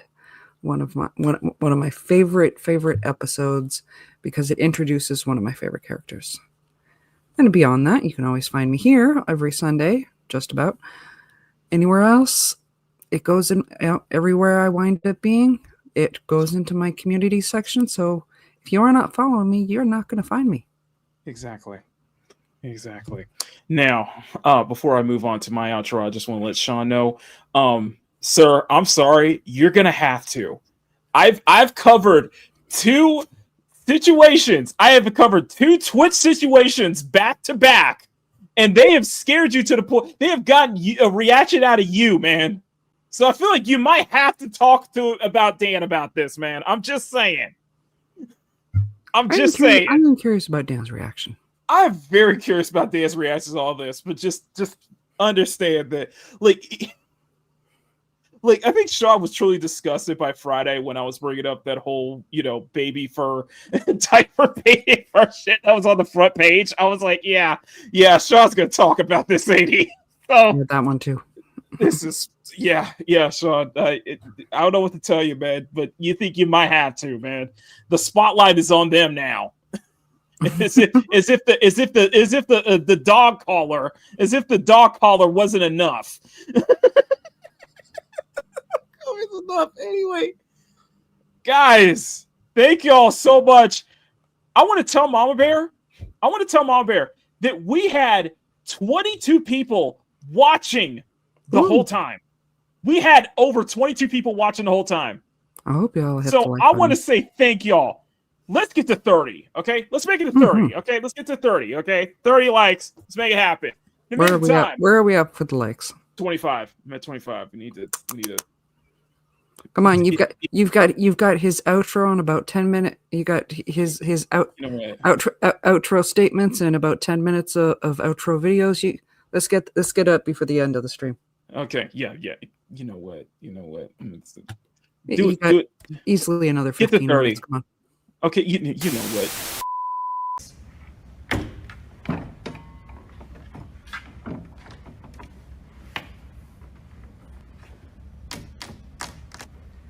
What? I had to include that part where she was just smiling, just like. Am I wrong? I will never get tired of that clip. That's just gold. Anyway, I am going to be doing. Anyway, we're going to be working on more again for tomorrow. I'm going to be working on this all day. Thank you all so much for getting my. Thank you all so much for last week getting getting the Morgan, getting my Dia de Muertos drawing to go a little viral there. So thank you all for that. Follow me on Twitter and Etsy shop, all that link. So I'll have to start doing some posting on Newgrounds too. So we'll be working on this. I'll be finishing this week. This is the second of the Nurse Morgan drawings that I promised you guys from last week. But tomorrow, Makini in the morning. On Wednesday is Peak Gaming. What's it called? Peak Gaming News Roundup. There's recovered gaming topics. Friday is another Makini in the morning. Saturday is Peak Gaming. And Sunday, we are back here for another episode of the Sunday Afternoon Art Show. So electrifying that even Pikachu subscribed. Okay, so that is that is just it's the one show. It is the one channel that Dan Clancy has not gooned to yet. Okay, probably will. I have to see my art. I don't know. I'm just kidding. Anyway, thank y'all so much. Smack that like button, make it jiggle. Say it again. Respectfully. Stevie Wonder would goon to your drawings. I see what you did there. Anyway, guys, if you guys could do me a favor, smack that like button, make it jiggle. Smack that subscribe button, make it jiggle, because that engagement is really important. Massive thank you to all the channel members in the CSF Nation. You guys have been absolutely amazing. Thank you to Bruce Lombardo last night for the 10 gifted memberships, brother. I really appreciate you, man. I really do appreciate you for that. Thank you. Thank you so much. Join the channel for as low as $1 a month. You get access to art drops that I do every 2 months for my channel members. November is going to be a huge batch because I got to cover the past 4 months of art that I'm going to be compiling all together into one batch just for my channel members. So like I said, thank you to Bruce last night for the 10 gifted memberships. I really appreciate that. Follow me at Newgrounds Etsy shop, Twitter, links in the description. I will see you guys back here next Sunday. Until then, for Mom Bear and myself, I am Makini 90 Arts German Illustrated. Thank you for tuning in to the sexiest Sunday afternoon art show on YouTube, Makini Live. Until then, stay cute, stay sexy, have fun, take care, much love. Never apologize for wanting attractive women in your media, especially in video games. Say no to censorship. Pick up the bloody mic and watch it and watch yourselves out there, guys. I mean that seriously. Watch yourselves out there, okay? Make sure y'all be good to each other, okay? Just be careful. It's crazy out there, man. It's world's crazy by the day, man. Until then. And above all else, never stop drawing. Have a great rest of your Sunday, guys. I will see you all tomorrow for Makini in the morning. Until then, hope you guys enjoy the new outro. And I love y'all. Peace! Later. And I have the outro ready this time, so it's not just going to go straight to end credits. So that's not just going to cut off, okay? So I have the outro here, okay? Not like last week where it just like that. Bye.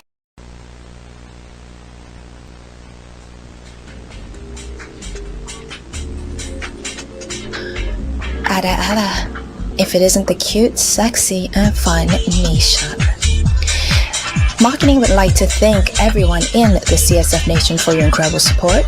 Make sure you join the channel. For as low as $1 a month, you get access to exclusive art drops and Makini drops every 2 months for his channel members, and now included is special channel member emojis that he will be dropping every 2 months as well.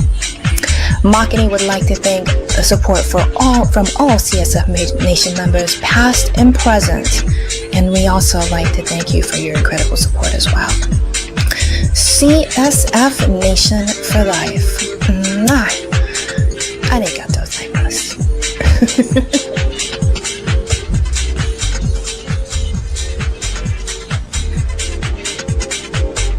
Okay, good. Ready? Alright. Okay. Hey. Thank you for tuning into Makini Live, the sexiest Sunday afternoon art show on YouTube. Remember to smack that like button and make it jiggle. Share the show out to everyone you know. Tell everybody. Become a channel member for as low as $1 a month. You will get access to exclusive art drops and channel member emojis that Makini drops every 2 months. And of course, subscribe if you want to see more art content from Makini. Thank you so much for hanging out with us, and we'll see y'all next time here on Makini Live.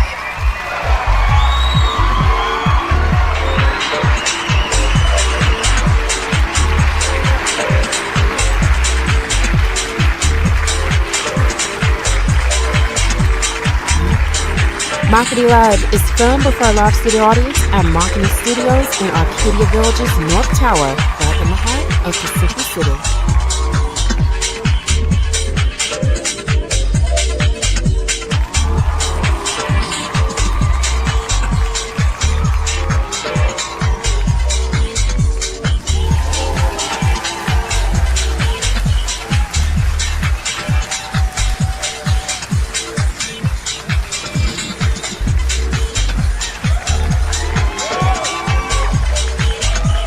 Would you like free tickets to the next Makini Live show? If so, visit youtube.com/MakiniNID or call toll free at 765-9077. Thank you.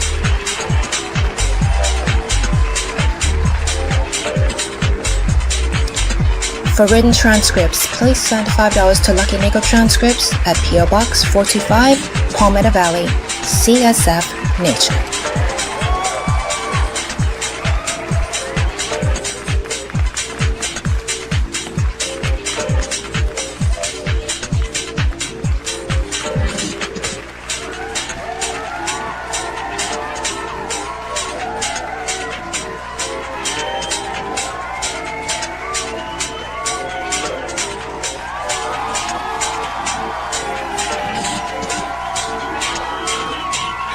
Makini Live is produced by Sylvanite Productions with Makini Jaws Productions in association with Inisalaka Television and Makar Banks Entertainment, and is distributed by CSF Nation Domestic Television Distribution.